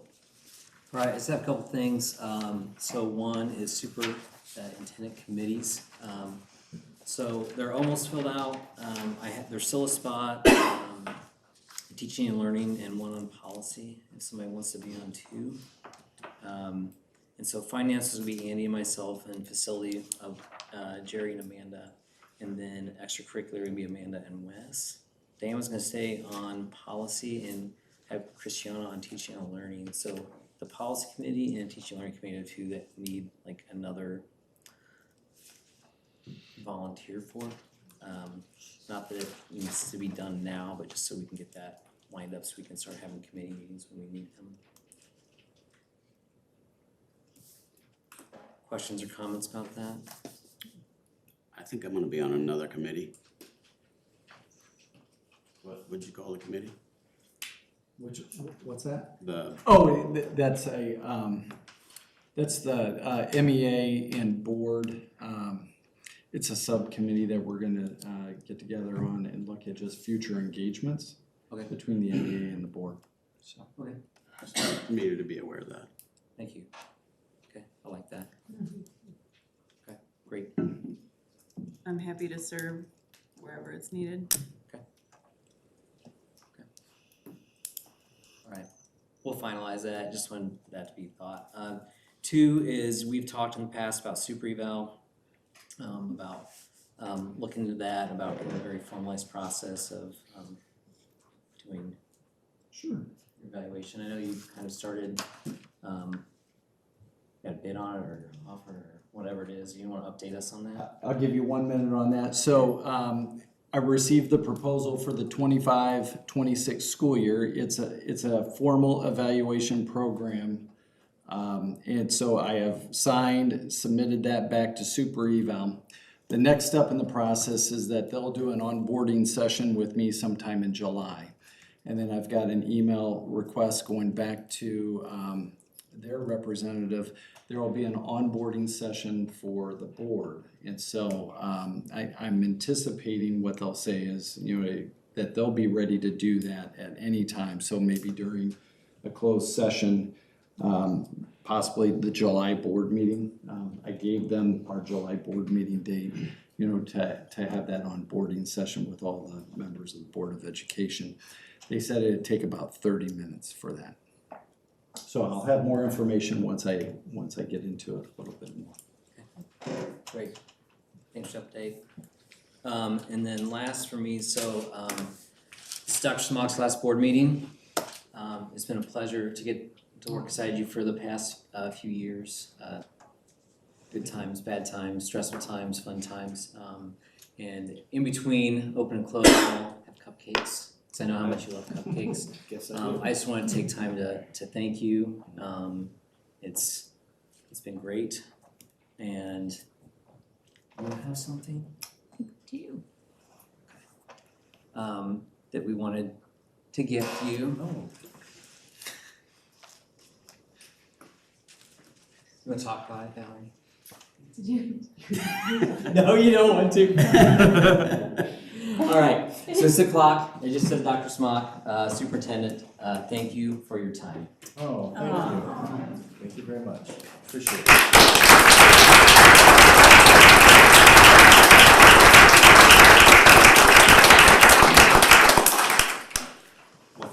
It's been a blessing, an honor. It has been a privilege to serve in such a fantastic school district in such a wonderful community.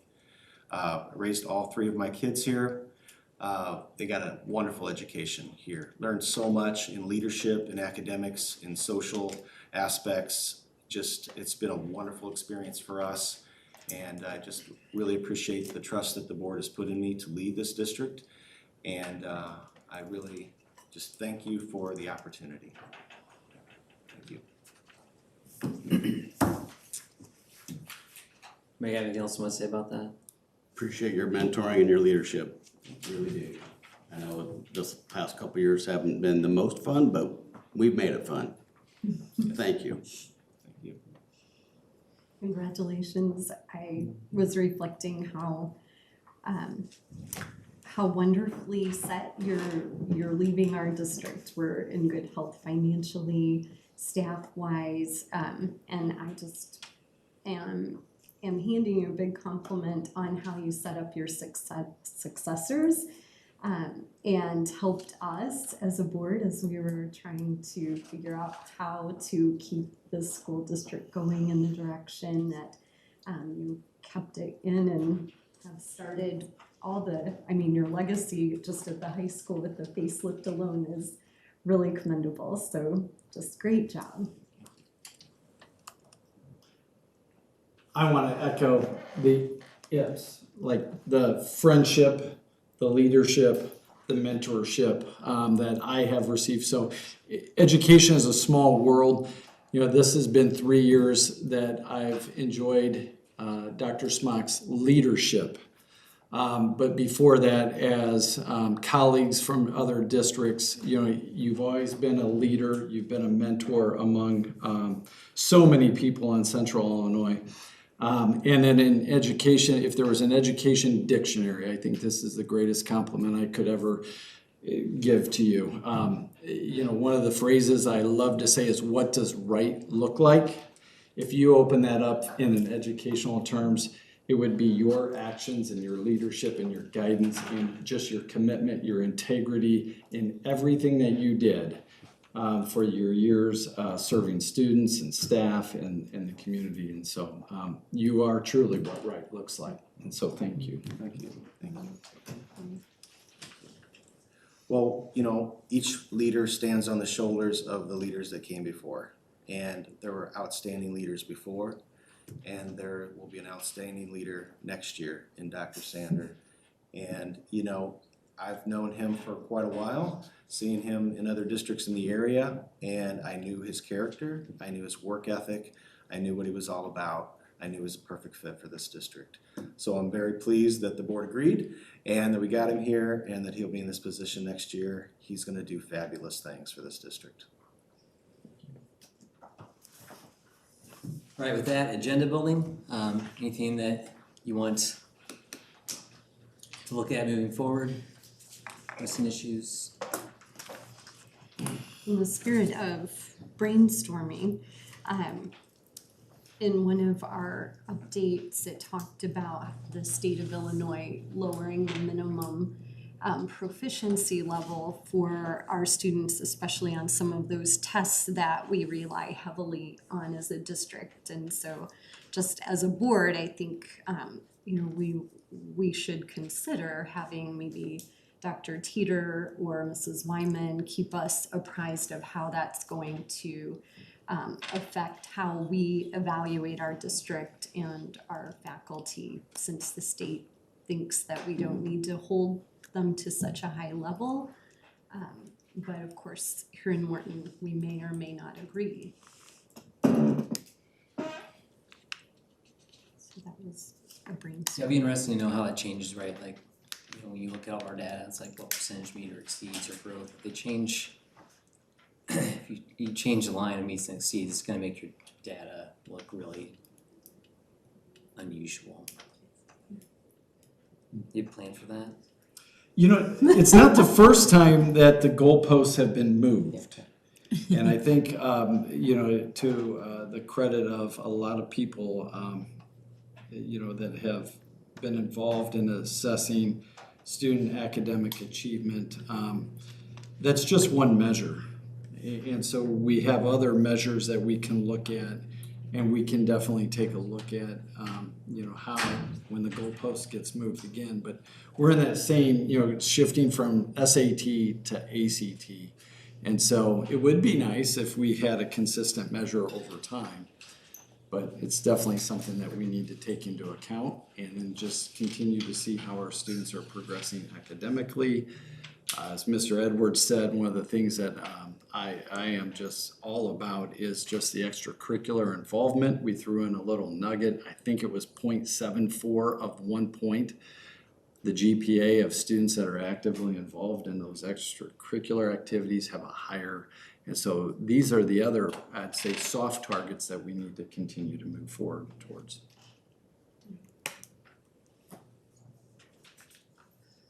And then one of our audience speakers brought up drilling down and sorting our students by IEP level or other socioeconomic factors. And I remember we had a presentation on some of this in the past, and we had such a small population that the results weren't really relatable to populations in our district or to other districts.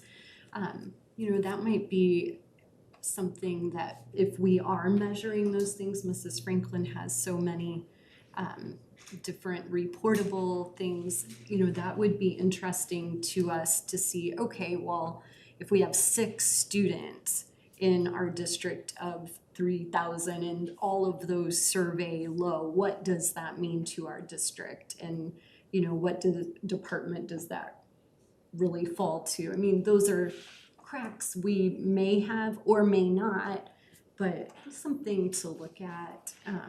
We always want to be looking at the data in different ways, and we're 8 different ways, 12 different ways, but with our community we have a lot more. I would like to hear more about that. Well spoken, Tom. Watch it or I'll be here for 38 years. But I agree, you're correct, the gentleman was correct as well, anytime that there's a place for improvement, we always need to look at that, so, and that's exactly what Tom would have said, so. We have our new Tom.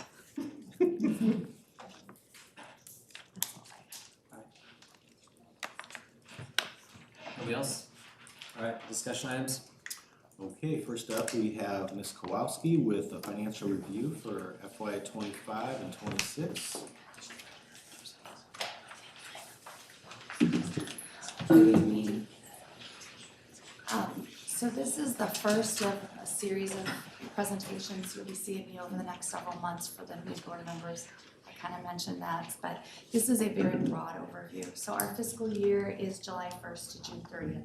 So we're at June 10th and we're getting very close to the end. So what you're going to see tonight is not exact numbers. I can't tell you exactly what our end of the year is going to look like, but this is a very, very close estimate of what I think it's going to look like. In July, I'll come back to you and then I will give you the actual final numbers, but this is just the beginning of that process, so you kind of have an idea of where we stand. So this first page,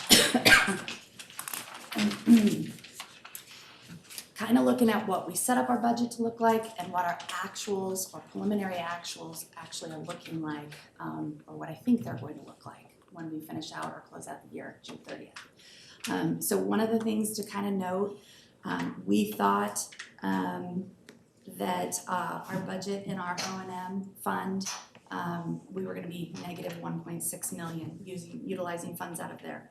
Well, if you can see down below, we actually added 2.8. Obviously, that is because we have the projects going on, but I can't time everything exactly the way that I would like to.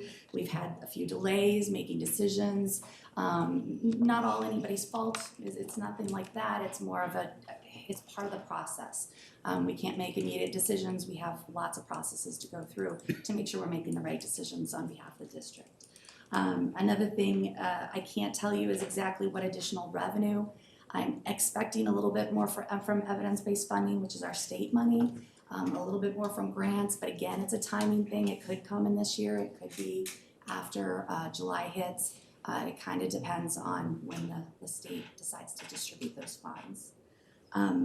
One thing I did want to point out, as you can see, I have a little arrow down at the bottom to that transportation line. So again, budget is our best guess, right? We think we know what's going to happen. Sometimes things happen that we're not aware of. This year we had to add additional routes, which means additional drivers, creating higher expenditures in the transportation fund. So that was, we had the money in there. It's not like we don't. As you know, we always maintain that 180 days in our reserves. That's an Illinois State Board of Education requirement. But we did utilize a little bit more than I was anticipating, just so you know, okay? This next page covers our fund balances, is what I was just talking about. That 180-day minimum is what we have to have in there. Now, I say this every time I get up here, but I want to always reiterate, the reason that O&M fund, that building fund looks so large is on purpose. It's intentional. We aren't trying to go back out to the taxpayers. We have been saving money. We've been doing different things over the past several years in order to allocate these funds for these projects that we are working on. So that number looks very large, but it's intentional in order to be spent. So, this year we will have a balance because, again, not all the projects went along as we anticipated them to. That balance is larger than we even anticipated at 16.6 at the end of this year. But about 11 million, again, I say 11 million, it could be 5 million, depending on the timing of the projects, how it all goes in the next fiscal year. But we're planning on using about 11 million of that, which will get us back to that normal range of the 180 days minimum. Okay. Another thing I wanted to point out, see the transportation fund says 173. Well, as I just mentioned, we utilized more than I anticipated because of those additional routes and those additional expenditures, so we dropped a little bit there, but I have the plan for FY26 where you'll see on a page here going forward where we are back up in that 180 range and we are just fine. The capital projects fund, you can see we have 546,000 in there. So that was the issuance of bonds that we had done a year and a half ago, which is going towards the high school project. That total amount will be expended in FY26. Again, timing of projects in that. The other thing that you'll see in here is the working cash fund. The anticipated expenditures, 150,000. That was a pre-planned budgeting expenditure line item of transferring the interest income from the working cash to the ed fund. That was, again, an intentional move on our part. We can put interest income in any fund, and this year we decided the ed fund was the place that needed to go. Okay. So then, what are we looking at for next year? Again, this is as of today. I don't anticipate these numbers changing a huge amount before I bring them again to you in July, but this is what I'm looking at. Again, you see the capital projects amount of $2.5 million. We had talked about that as well, utilizing some of that working cash fund in order to go into the capital projects fund, again, for the projects that we had talked about. Making sure we get all these projects done without having to increase those taxes. The tort fund, you can see there's a negative 225,000, and we always as a homeowner want to see a positive number, right? We want more revenue than expenditures. Well, at the same time, there's a balance, right? We don't want to build up too much in any fund. That's kind of one of the requirements that you will see, especially when it comes down into the levy time. I'm showing you we're not harboring this money. We're utilizing it the way that it needs to be utilized. Well, in the tort fund there, it includes our SRO, which is a newly initiated payment that we are doing, and it includes both FY25, which is this fiscal year, and FY26, as well as some crosswalk project expenditures that we are doing with the village. So there's a bunch of things packed in there. Again, we have the reserves. We can do that. It's not a bad thing. It just looks bad when you see a negative number there, but I promise you that is not the case. It is again intentional. Dr. Smock, I apologize. Dr. Smock mentioned the projects this summer that are going on. Again, if it's not completed by June 30th and I haven't made all the payments, I'm carrying it into that next fiscal year. I just have to do that. So when I am planning for the fiscal year 26, I have to not only anticipate the projects that we're going to do in FY26, but also the carryover. And so these are at the top is some of the listings of those projects of what we're looking at. Will we spend all of this in FY26? I don't know the answer to that. But this is what we have to prepare for just in case the projects do go in the order that we would like them to and in the manner and the speed. At the bottom, you can see the total O&M expenditure budget is a little over 15 million with salary and benefits around 2 million. And then the capital and maintenance projects is 11.6, but that includes again the summer 25 and professional services. Anytime we're doing something, we have to have professional services that go along with it. Might need an architect, might need asbestos abatement. There are other things that go along with construction, so that is all factored into that big number. And then routine bills and equipment is the 1.6. That includes things like the electricity contract that we just renewed. If you remember, we did a 5-year contract, and here going forward, that's in those numbers, okay? So if that is our budget and those are the projects we're looking at, this is my very, very preliminary fund balances for FY26. So next June, I will be standing here again and I will be looking at what I said compared to what actually happened. And hopefully I'm very close. I'm relatively close, but again, with those capital projects, it kind of throws things off a little bit. As you can see on here, the transportation fund is now at 183.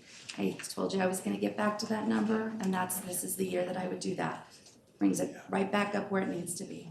You can also see in the capital projects fund, there's a zero balance. We're using all that money. We're doing it all. We're using the 2.5 million that I'm transferring there from the working cash. We're using that residual $562,000 that was left from the issuance of bonds, and all the funds are being utilized. The tort cash fund there at the bottom, that was the one I said, you see that negative 225,000, sounds scary. Even after that, we are still okay being able to pay all those bills that I just mentioned, and then we will revert back to obviously one SRO payment in the following year. We are still at 186 days at that point. So we're still fine, no issues in that regard. And then the last thing I usually just remind you of, and you'll just see this every year, the working cash bonds that we went out and we issued a year and a half ago, they're 10 years. We have 9 years left to pay, and the last year that we will be paying on that is the 2033 to 34 school year. I know it seems so far away, but I think it'll come before we know it. So. Any questions? Thank you, Lisa.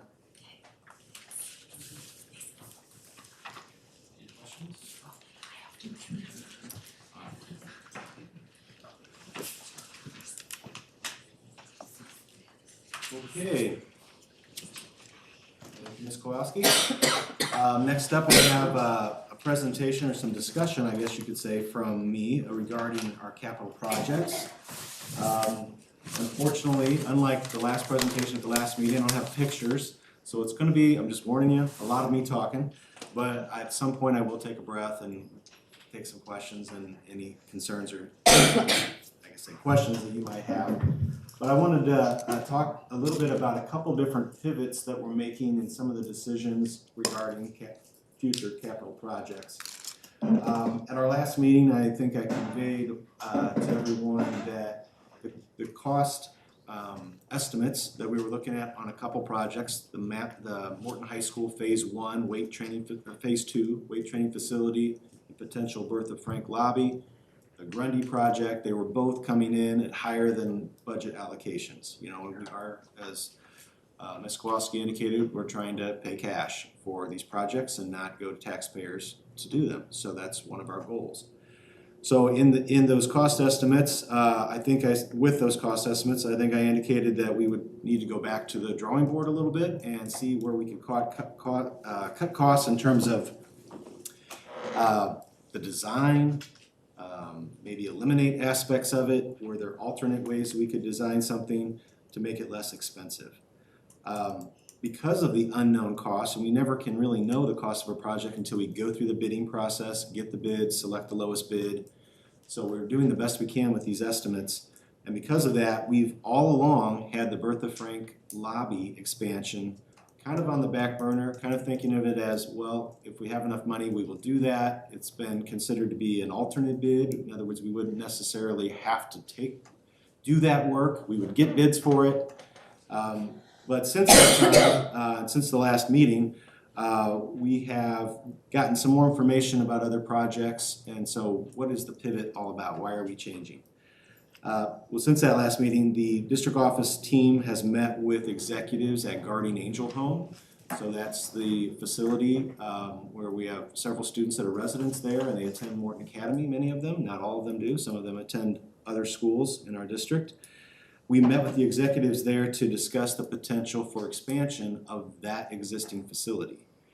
In that discussion, they were very, I would say, optimistic and positive about the idea of creating an even better space for our students and our staff there. In fact, we walked the grounds, we talked about possibilities and potential designs, just at least talking it out. And they seemed very receptive to partnering with us on a new addition to that facility. They even suggested that we could use the lower level space, the part that used to be a church years ago. They've divided that. It used to be a 2-story open ceiling church, but they put a floor in it, and there's actually 2 levels in that building now. But the lower level, and I think we've mentioned this in earlier discussions, the lower level used to house older kids, junior high, high school age kids. They're not there anymore, so there's some vacant space there. So they even indicated that we could potentially renovate some of that space or use it as it is for our students. So we're very excited to hear their openness to considering working with us and expanding some space and maybe even a construction project. So, anytime you do something like that, you are putting some of the district funding into property that doesn't belong to the district. So that's not exactly your first go-to. We've done this a few times though. You could probably think of some times yourself where we have invested a great deal of money in not our property. The baseball diamond, the varsity baseball diamond, and the varsity softball diamonds are 2 places that we've spent, I don't know the total, but it's well over $1 million on those 2, not on our property, right? That's Park District property. The current transportation building and bus lot that we have, that's excellent, that we put money into for that infrastructure, is not on our property. That is on village property. Now, clearly, if we had the property for a baseball field and a softball field that was in a good location, we would probably build it on our own property. But we have put agreements in place with these organizations, the Park District and the Village, that work very well, and they protect our use of that property over a long period of time, and they protect our investment. So it's been a great situation. But it's not your first go-to. Well, it is the go-to that we're going to now because of the cost that we were looking at with the other projects, and really that it makes sense in so many ways. And similarly, we have agreements with the Park District and the Village. We would also have an agreement with Guardian Angel Home. Actually, the organization is called the Center for Youth and Family Solutions. We would have an agreement with them that would also protect that investment. And those details haven't been worked out yet, but we're going to be meeting with those executives Thursday, the same team. We're going to meet again. We're going to talk about things like potential designs that we've kind of started to sketch out a little bit. Use of the lower level and how we could use it and what exact space we would have, and whether we could get in there and do some minor renovations to it even before the next school year starts. So we are looking at, I think, a significant amount of cost savings. We wouldn't have to recreate space like the gym that they have over there, classrooms that could be utilized for other purposes, restrooms and other spaces, we wouldn't have to recreate that. We would just add to that. Another aspect that's a cost-saving measure to this is that the kind of construction that that building has isn't the same as adding on to one of our elementary schools. And I think that's probably obvious to anybody that drives by. So the cost of adding on to that type of construction would probably be about $260 a square foot, whereas building onto any one of our schools, you're talking about more like $400 a square foot to add on to things. So having to do less construction, having it cost less per area, and just having it on that site, there's so many advantages to that. And we feel like we can protect the district's investment through agreement. So things that you might think of is, well, you're gonna put a lot of money into that. What if they move away? What if they go away? What happens if the organization dissolves or something like that? So we would want provisions in there that we would have either some kind of credit toward the sale of it, or maybe first right of refusal to own the property and continue using it. You might say, well, don't we pay rent there? Well, would we want to continue paying rent if we're investing, potentially hundreds of thousands of dollars there? Right, that would be one of the considerations. Are we really going to continue paying rent there? So those are the kind of things that we're thinking of, and we would want to put into an agreement if we move forward with that. But we're very optimistic because of the attitude that those executives had and with the potential of what we could do. So we've been busy trying to sketch some things out. We haven't gotten architects involved, and we haven't moved forward in that regard. We want to make sure that they stay on pace with us and they're agreeable to some of the things that we're talking about. So we're excited about that. We also feel like this could actually expedite a better environment for our Morton Academy students. I think this project could potentially happen faster than other projects that we do. So there's those advantages as well, potentially. So that's the reason for the pivot, because we really have grown to like the idea and what this can do for our students and staff, and it would cost less and significantly less. So our concern about cost, is the same as it was before we started considering that project. So you might say, well, okay, so what about Grundy? What happens with Grundy then?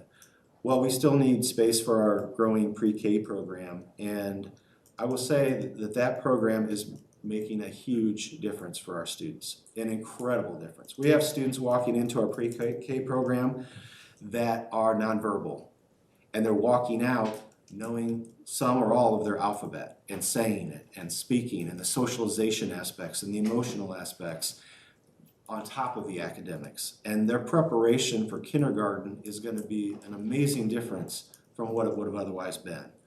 So we see that program as making an incredible difference in our students, and we definitely want to support it, continue it as it grows. So right now we haven't gone back to the drawing board on Grundy, but we've used our imagination. So you have to kind of bear with me on this. There's no pictures of this because we haven't gotten back with our architect and said, hey, we're pivoting a little bit and this is what we'd like to see. But I think you can envision, like I am, if you saw the last presentation, you saw the addition that would come kind of in the center of the building or a little off center near the gym. We had that extending south where there's already an exterior door. So an addition that would basically satisfy our needs for pre-K wouldn't be as big as the one that we've seen, but it would be similar in location and how it extended out, potentially, or we could come up with a completely different, better design than what I'm saying right now. And that's why we need to talk to an architect. But I can at least tell you some of the ideas that are being floated around. So if you can envision a smaller addition, we wouldn't need the gym cafeteria space that we were talking about putting on the south end of the west wing of Grundy to house for Morton Academy gymnasium and cafeteria. We wouldn't need that at all. And so it'd be a much smaller project, and that would allow, if you can kind of picture that, if we actually created classroom space for pre-K, we would evacuate the current pre-K classrooms, and there's a couple right on the north side of the building. As you drive through the drive, they actually have, those classrooms have access to outside. They have outside doors. You can envision, like, once those are vacated and the pre-K students are in the new pre-K wing, if that's where it's located, we could take two of those rooms and renovate them into a larger, nicer library for all Grundy students. Right now, libraries are typically in one classroom, but we could do a fairly moderate renovation project that could happen over a summer that would actually make it look like a library, be twice as big as it's ever been, and it'd be a nicer addition. That would allow, and if we did do that, that would allow the current library location at Grundy would be vacated. That's right next to the office area. And if you've ever been in the Grundy office area, it is not an ideal size or layout for an office, nor is the kind of the retrofitted safe entrance that we have there isn't the best that it could be.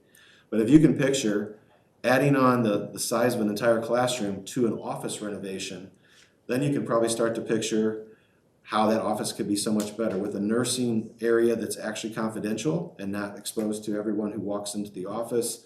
You can probably envision a much better vestibule, secure vestibule for students. You can maybe even picture going out into, I don't know if you call it the patio or the porch, but the large awning area just out front of Grundy, if that became interior space and became a vestibule or other things, that could be utilized. So you can see that the domino effect from a project like that can really impact all of Grundy School in some positive ways. And these are just ideas that we haven't actually sat down with an architect about, but we need to, and that would be our next step. So right now we're in the kind of like thinking out loud stage of this, but we're really kind of excited about what this can actually be and how we can still maintain costs and benefit Morton Academy students certainly, and even Grundy, all of Grundy students in some way. So those are the things we're talking about. That's one of the pivots. That pivot and the fact that costs are, if we move forward and everything works positively like we're hoping, then going back to the Bertha Frank lobby project, that would become less of a concern in terms of cost. Not that we don't want to waste money, that's for sure, but we wouldn't be as strapped and making maybe difficult decisions about a project that we want to do. So assuming that we're able to move forward with those projects, we feel confident that we would have more than adequate funding for the Bertha Frank lobby project. And because of that, I have informed the architects that I would like that to be in the base bid. In other words, not an alternate.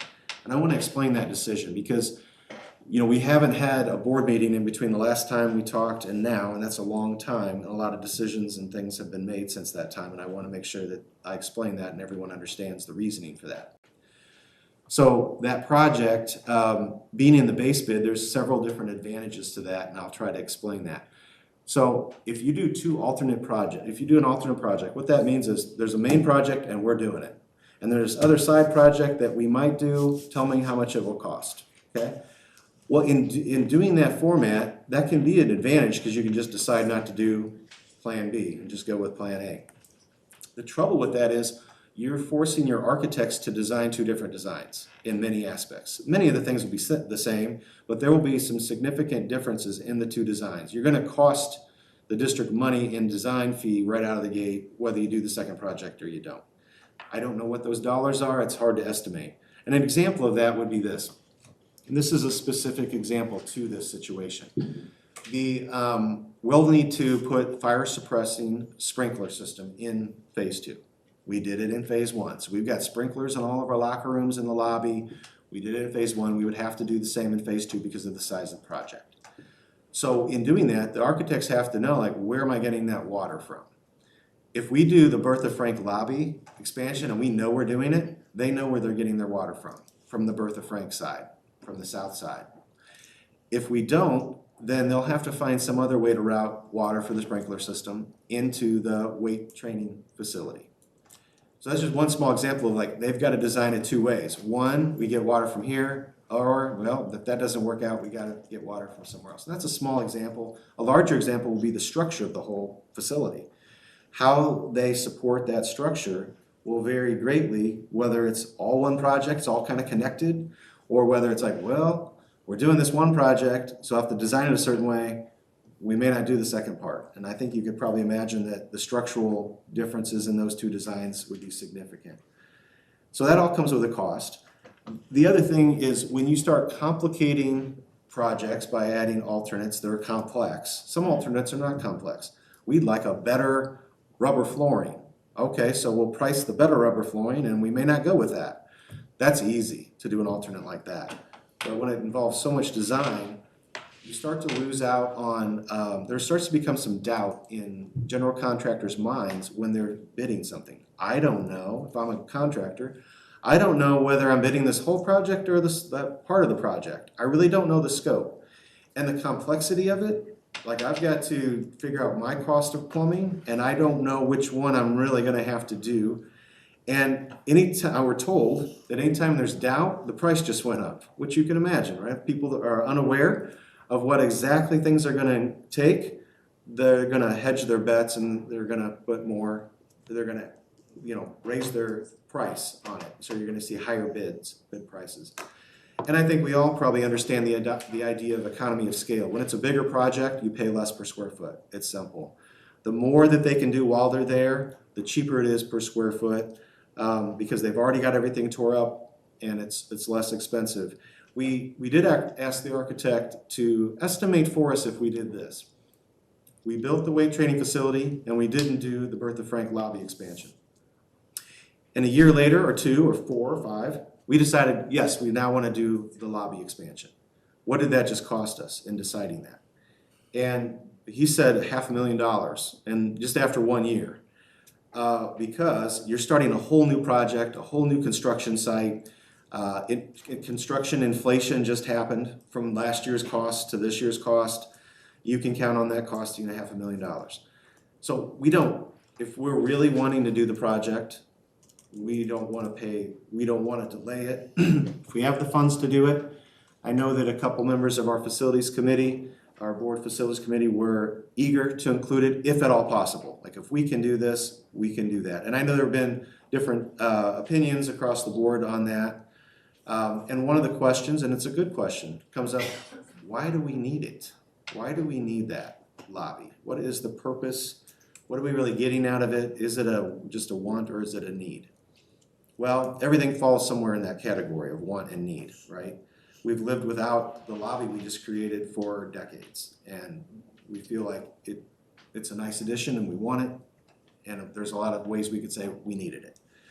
Same with this project. Some of the things that we've talked about is if you've ever been to a play or a concert in Bertha Frank and it's been a packed house, you probably know that when you arrive, it is pretty easy to navigate. You walk in, find your seat, and there's no problem until it empties out. And then when it empties out, you have 450 plus people in the current lobby, and it's pretty much wall-to-wall people. So it's not exactly right-sized for when it empties out. And that, so is that the end of the world? Can we survive with that? Yes, we could. Is it ideal? No, it's not. There's right now, we've just created this beautiful lobby on the north side, secure entrance. That's where all visitors will come through. That's where visitors come through all day long, deliveries and different things. That's the place. But our students are going to be parked all around the building. And there's a significant amount of parking that is right outside of Bertha Frank parking lot, where our weight training facility is going to be located, where Bertha Frank is. And even now, we utilize the entrance door that is kind of between the buildings. If you're familiar with the high school, you know that you can walk kind of to the right of Bertha Frank entrance and you can kind of go between buildings and you can get into a door that just leads straight to a hallway. There's no vestibule. It's not a secure entrance, but a lot of students go through there, and it's probably one of the reasons why we have leaves in our hallway right there, because they blow in. So it's not an ideal situation. It's not flattering. It's the whole area as you walk through there, it looks like it needs some renovation. It's not the level deserving of Morton High School, I think, in a lot of people's opinions, including mine.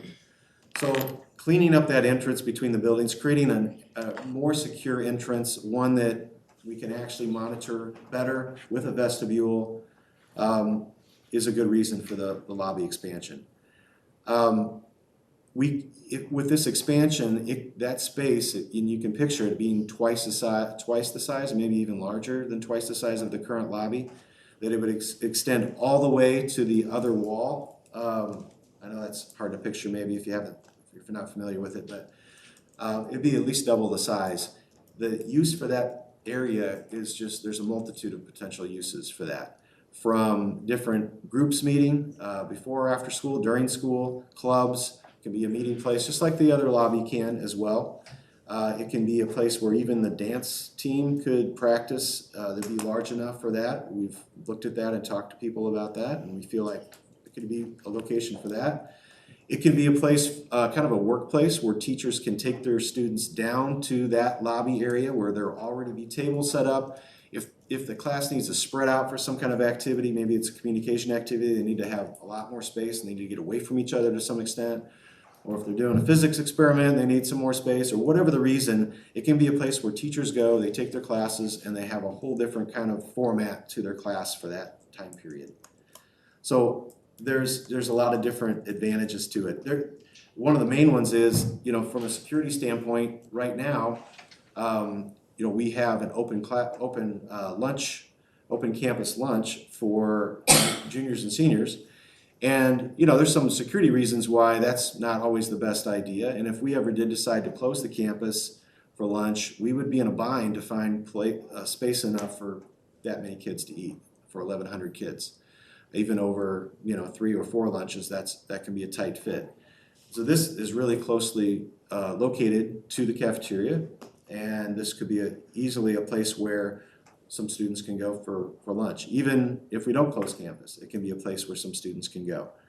So there's everything from educational activities, what the public experiences when they come, security, and again, closing the campus if we ever did for lunch.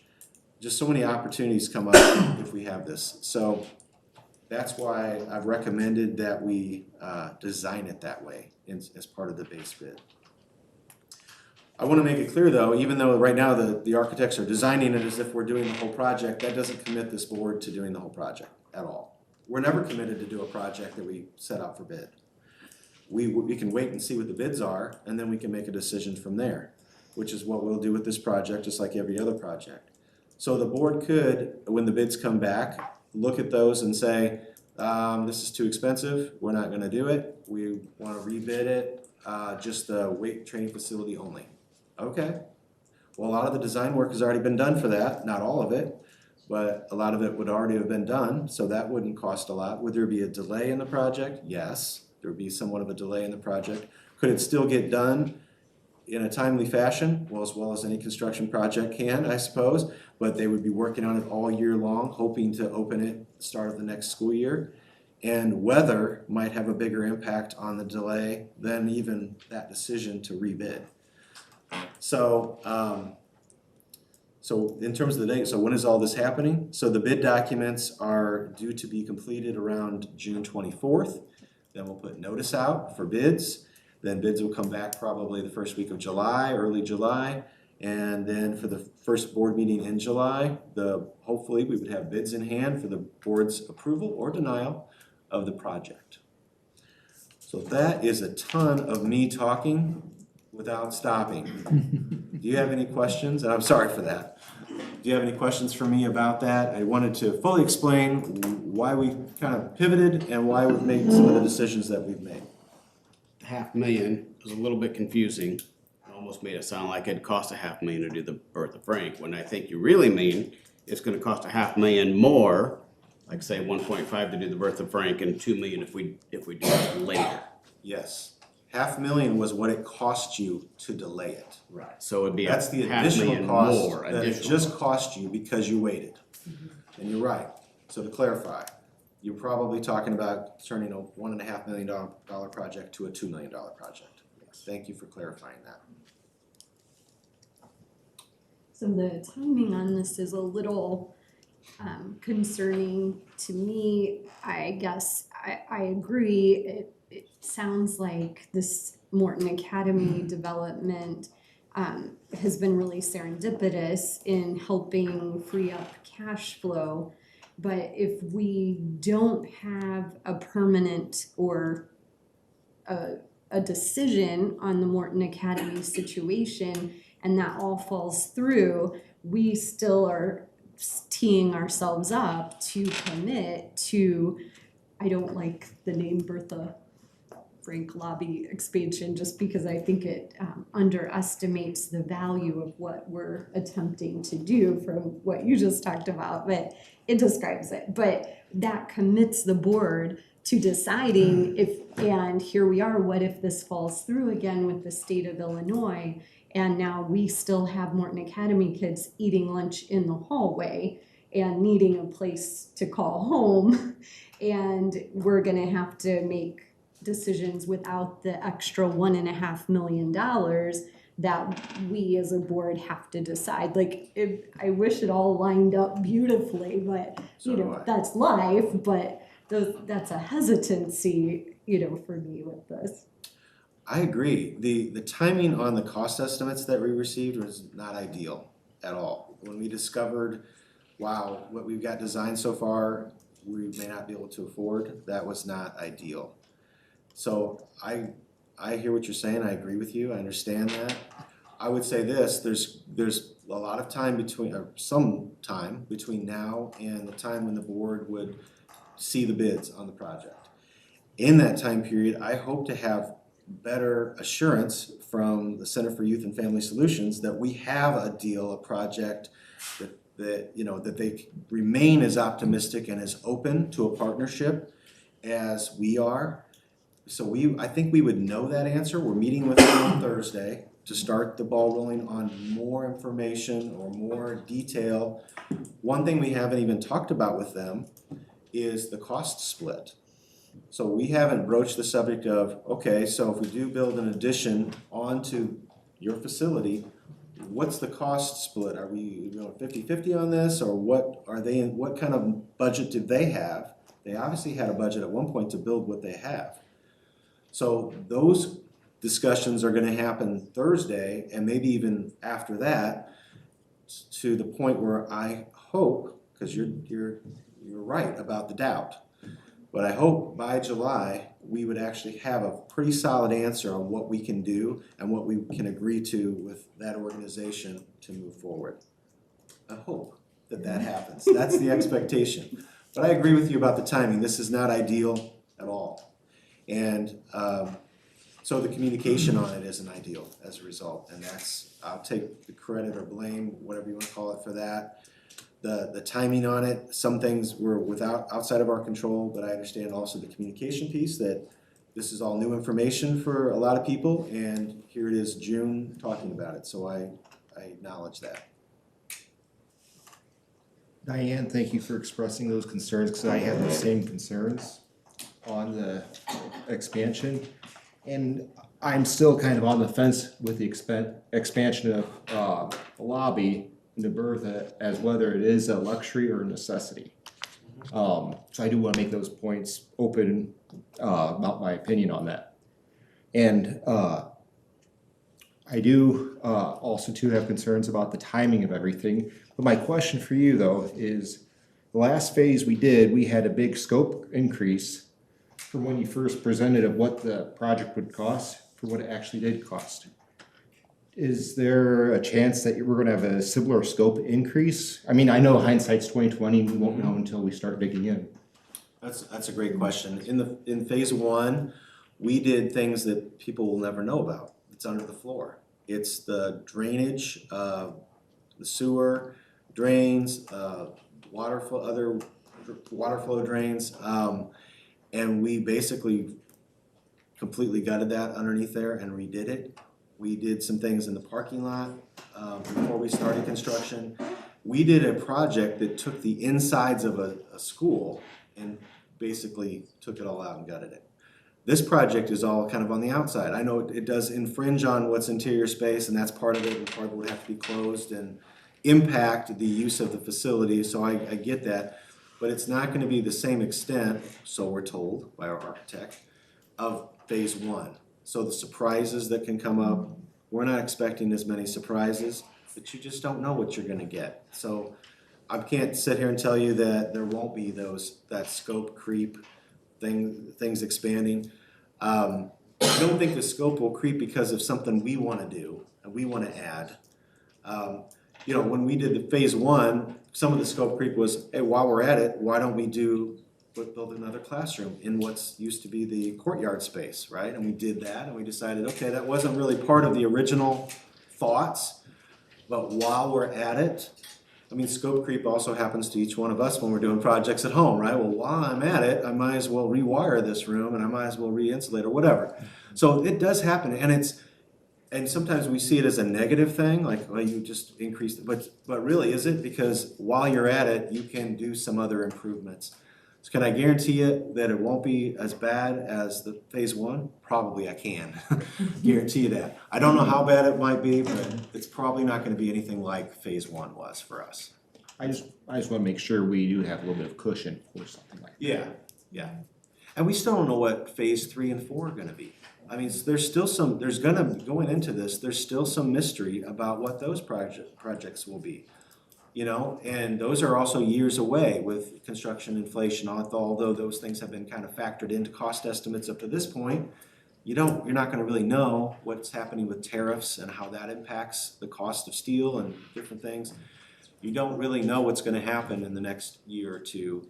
So yes, there are some things that you're kind of going into with like, well, I hope this works, and this is one of those cases. As we get deeper and deeper into these projects, our money is going down, right? So we understand like the first project, we have a lot of money to do.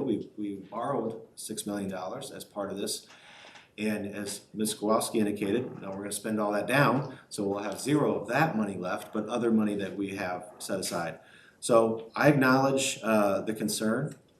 I think a lot will come out of it. I think a lot will be known in July when we not only have the bids of this whole project and the board can decide, okay, nope, maybe we do need to go back and rebid this just one part, and you'll know more about Morton Academy and what we can do there. So I know that leaves you with doubt leaving this meeting and waiting for that information that we'll share with you along the way. But I think incrementally, the board can make these decisions, and just maybe something down the road will be decided of, well, maybe we don't do that as fast as we wanted to, or there's some other projects that we can defer along the way. You know, I think we've talked about this in other presentations where each year we designate in our budget $2 million to construction projects. Some of that is new tile, sometimes ceiling tile or floor tile, some of it's new roofs. And some of those projects we can delay. We can say, well, you know what, this project over here, this capital project came in with like $500,000 over what we expected. Can we push this roofing job back a year? A lot of times the answer to that is yes. So that's kind of our cushion for making good decisions today that we can maybe push off some other things a different day. So we have that $2 million that we can make those decisions about as we go along. So in every year it's $2 million of new budget money. So this year there's $2 million, next year, so those $2 millions kind of add up to, we can do projects that maybe it's a reach for us, but we can decide to do them. So well said, and I'm gonna say that the reason why I'm for it is because I know that if you don't do it now, we probably won't do it because the cost will just be rising and rising and rising. And I feel like this is more of a necessity than so it's a need more than a want. And if you're gonna do it, now's the time to do it. You're gonna end up saving money in the long run. Yeah, you're gonna spend money up front, but you're gonna save money in the long run. And I'm really about fiscal responsibility, even though it feels like we're gonna spend more. We will spend more, a little bit more now, but we're gonna save a lot of money in the future. And our high school's gonna, it's a much needed improvement. So that's why I'm advocating for this without getting the numbers back. Now, if the numbers come back here, obviously we gotta be smart, right?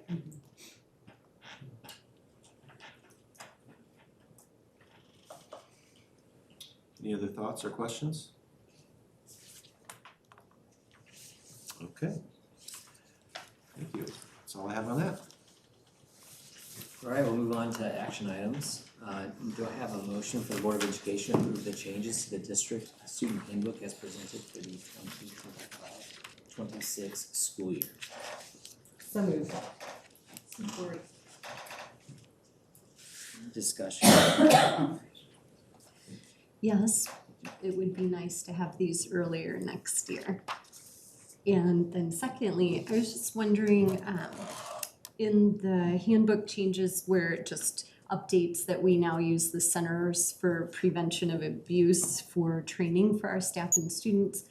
I'm just wondering, do parents access that curriculum online now? Do you guys know? I know we always get the email, and I appreciate the principals notifying parents that the training is coming for their kids. It's, important, but just wanting to make sure parents are in the loop and know it's not our staff doing that and training them. You're talking about for Aaron's Law, I believe, and whether the parents can access that curriculum. I'll have to look into that. I know that in the elementary level, there's a notice that goes out, I believe, elementary folks, nod your head. Yeah, that informs parents. Does it also give them access to the actual training? Or can they come in and view it if they request to? Yeah. Yes. Okay. All right.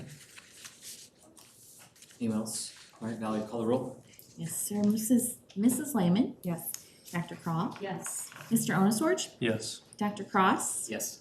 Mrs. Purdy. Yes. Mr. Roth. Yes. And Mr. Red. All right, do I have a motion for the Board of Education to approve the school resource officer agreement with the Village of Morton? So moved. Support. Anybody think you need to talk about that, or we talked about this last meeting very well, so. Okay, call the roll. Mr. Red. Yes. Mr. Roth. Yes. Mr. Onosorge. Yes. Dr. Cross. Yes. Dr. Crawl. Yes. Mrs. Lehman. Yes. And Mrs. Purdy. Yes. All right, do I have a motion for the Board of Education to approve adding one position, Morton High School Assistant Girls Wrestling Coach, under the recommended terms for the 2025-26 season? So moved. Support. Questions, comments about that? I'm glad to see this growing. All right, call the roll. Mr. Roth. Yes. Mrs. Lehman. Yes. Mr. Red. Yes. Mr. Onosorge. Yes. Dr. Cross. Yes. Dr. Crawl. Yes. And Mrs. Purdy. Yes.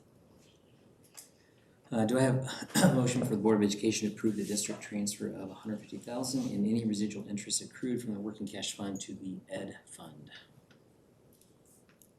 So moved. Support.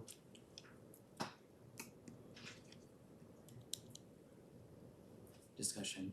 No, all right, call the roll. Mr. Red. Yes. Mr. Onosorge. Yes. Mrs. Purdy. Yes.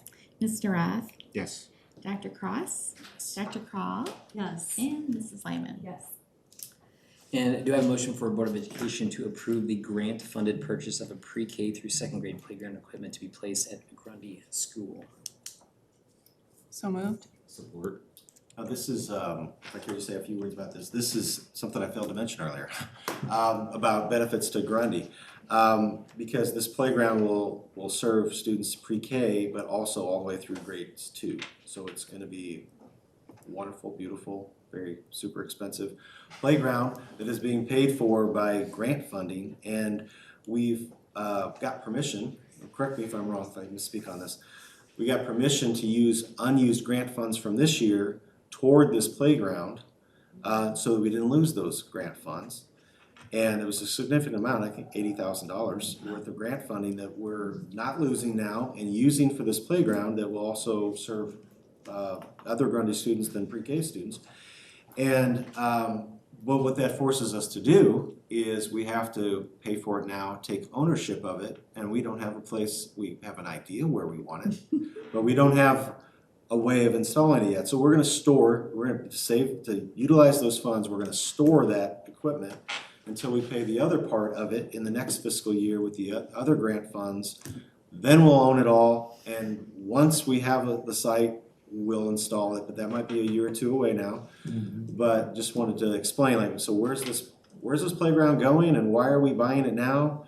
Those are the answers to those questions. We're utilizing funds to pay for the whole thing. It's gonna be a benefit to all little Grundy Gators.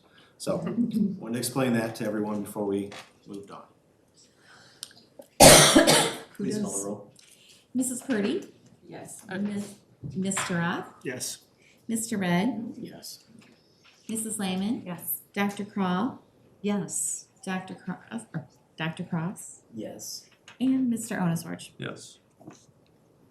Right, I do have a motion for the Board of Education to approve the consent agenda as presented. So moved. Support. Call the roll. Mr. Rudd, Yes. Mrs. Lehman, Yes. Mrs. Purdy, Yes. Mr. Roth, Yes. Mr. Onosworch, Yes. Dr. Cross, Yes. and Dr. Crawl. Yes. These things are getting bigger. That's it. So let me explain. It's a good point. So yeah, the consent agenda is very long. This is a lot of these things are year-end reporting that we're doing. A lot of overnight trips that our kids are going on over the summer with different groups, which we love when that happens. There's some things are just things that come across annually. It's the end of the fiscal year. And we don't have 2 board meetings anymore. So it used to be, these are about half because we had 2 board meetings a month and they didn't look so extensive. But those are a few of the reasons why there's a lot going on this consent agenda. Well, I appreciate you guys sending everything out because 95% of the meeting we can read ahead. I thought there were some people that donated. I want to make sure that we don't forget that. Yes, we had a couple donations. We had, let me look that up. I know Coach Jesse Crawford donated $500 to Morton Baseball.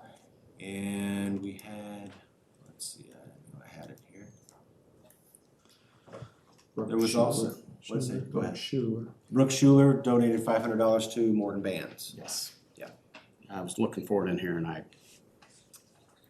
thank you. You're welcome. All right, non-agenda audience presentation. Okay,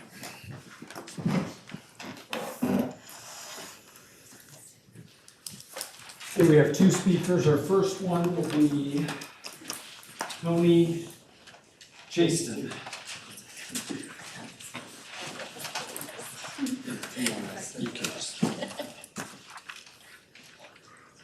Most of y'all don't know me. The only one who really knows me is Mr. Roth. My son's been wrestling with his son for 4 years now. I'm not a Mortonite. I'm not from Morton. I didn't know you guys had a pumpkin festival until I moved here. That's how much I knew about you guys. But I have a daughter, her name is Chloe. She's special needs. She can't speak like us. She's had 10 surgeries on her mouth to close her soft cleft palate. 6 of them were done here at OSF. 4 of them done at Lawrence Children's Hospital. My daughter, when I was looking at school district, when the state of Illinois gave me custody of my kids, they told me I had to move to Central Illinois. So after living in Central Illinois for a while, I had moved to Chicago for work.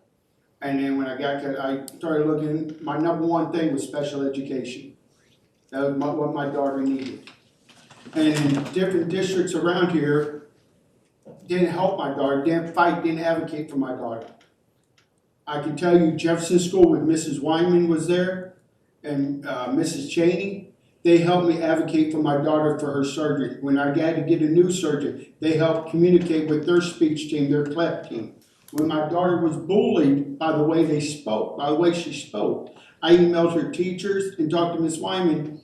Stop. It got to a point when we first came here, she didn't want to go to school. I didn't blame the school. I never wanted to blame Mrs. Wyman. When my son was having problems adapting here, he was getting fight. I never blamed Mrs. Wyman. I didn't blame Jefferson School. I didn't blame the district. It's a kid thing. It starts at home. And when my daughter got to the junior high, new kids, different junior high, elementary schools didn't know her.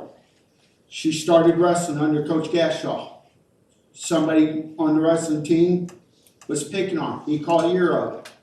He nipped it right in the thing, had no ifs or buts about it. He told her, I don't care who you are, you don't do that. We don't do it. We're a team.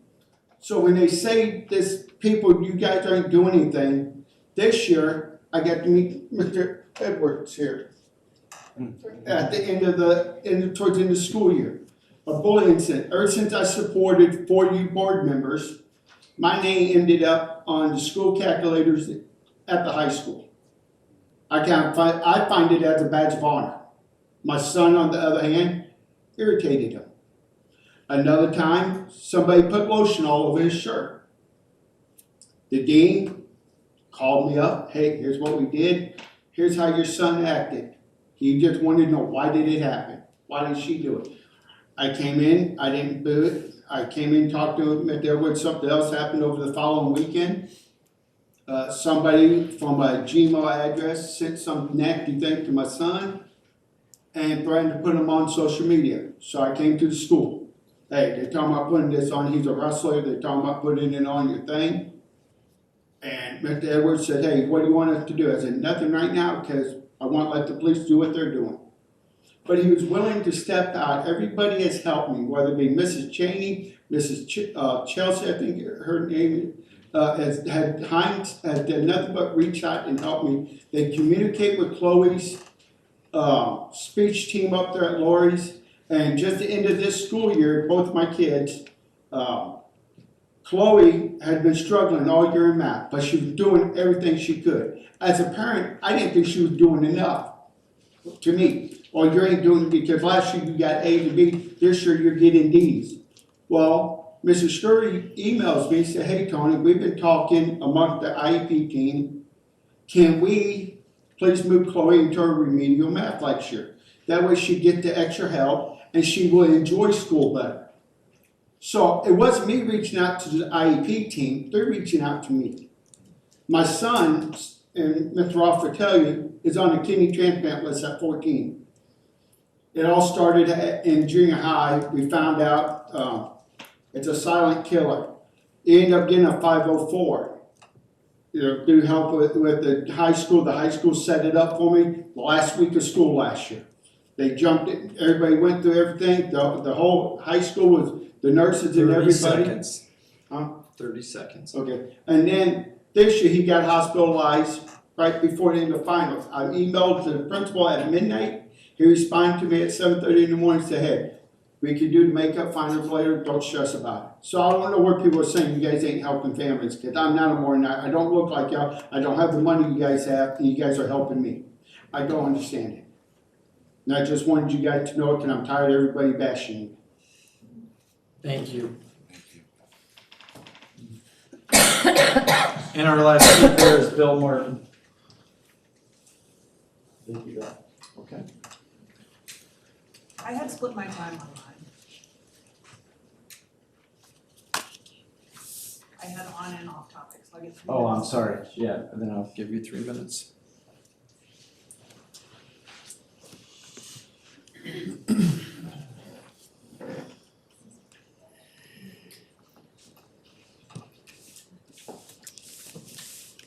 So first off, I had forgotten to mention in my first speech, but in case you were wondering if the bans against Tammy and Brian have kept other families and parents from speaking out at these meetings because they are afraid you'll ban them from their kids' sports and activities, it absolutely has. I've had multiple families reach out to me to tell me that. I am pretty positive every single one of you up here is a parent. So I'd really like you later to take some time to think about what you're actually doing to parents and that you are banning them from ever going to their kids' activities. How would any of you feel about that? And then you are having that threat hanging out there to any other parent that if they disagree with you, you might do that to them too. Second, it's a serious distortion of the narrative to suggest anyone has said anything negative about the teachers in District 709. Throughout my campaign, I consistently praised the incredible efforts that our teachers made in spite of the barriers being placed in the way by this administration. You also won't hear me say a single bad word about Dr. Edwards. I too have found him to be a pleasure to work with. And I also genuinely believe he cares about the students. Unlike any of you, he actually responded to my emails offering to collaborate on ways to support 709 students. Of course his scores are high. He does a really good job. And frankly, you should all be taking more cues from him. So let's be crystal clear. I never said our teachers were the problem. You are. Everyone sitting here at the top of the food chain, you're the one creating and perpetuating the issues. You'll also notice at no point during these meetings do you encourage the public to review the survey data themselves. That's because you're presenting selective information to craft a version of events that supports your narrative. So I'm just gonna say it plainly. Don't take my word for it. Don't take their word for it. Go look at the survey results yourself and make up your own mind about how our teachers and students are actually feeling. I want to reiterate that I remain a visible advocate for bullied and marginalized students in our community so that they know they are not alone and that they will not be left behind. If you pick almost any one of my social media posts and read the comments, it becomes abundantly clear the bullying problem in our schools is rooted in the behavior being modeled by its adults. And yet, I'm consistently reassured my advocacy is reaching the right people. Every time I receive a message from a current or former student thanking me for doing what no one would do for them when they were here. That keeps me going, and it's why I keep showing up. So let me remind all of you and everyone watching at home that my offer to collaborate in support of this district's kids has never been taken off the table. I'm still happy to meet, brainstorm, and build solutions together. Because as I've said for nearly 2 years, I'm here for the kids and I'm not going anywhere. So to all the students watching this, if you need help, if you've reached out to your teacher, your 30 principal, seconds. even your parents, and no one's helping you, reach out to me and I will help you. If you've been discriminated against because you aren't white, you're gay, trans, neurodivergent, please reach out to me or to Trans Up Front Illinois and we'll help you submit your story to the state. Because in case you missed the TLDR, the governor's office is investigating District 709 for discrimination. That's the real deal, and you as a student have a power to play a major role in making sure no other student goes through what you did. There are adults who care deeply and are working hard to make sure you feel safe and accepted at school, and we are not going to give up on you.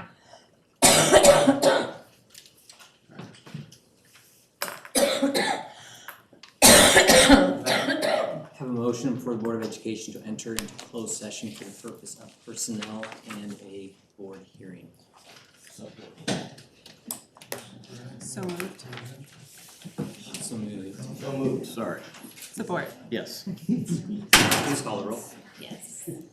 That would be Mr. Rudd, Yes. Mrs. Purdy, Miss, or Dr. Croft. Yes. Dr. Cross, Yes. Mr. Osworth, Yes. Mr. Roth. Yes. Yes. All right. Thanks for coming. Cupcakes. Shakes hands. I'm gonna sign papers. I know, Dr.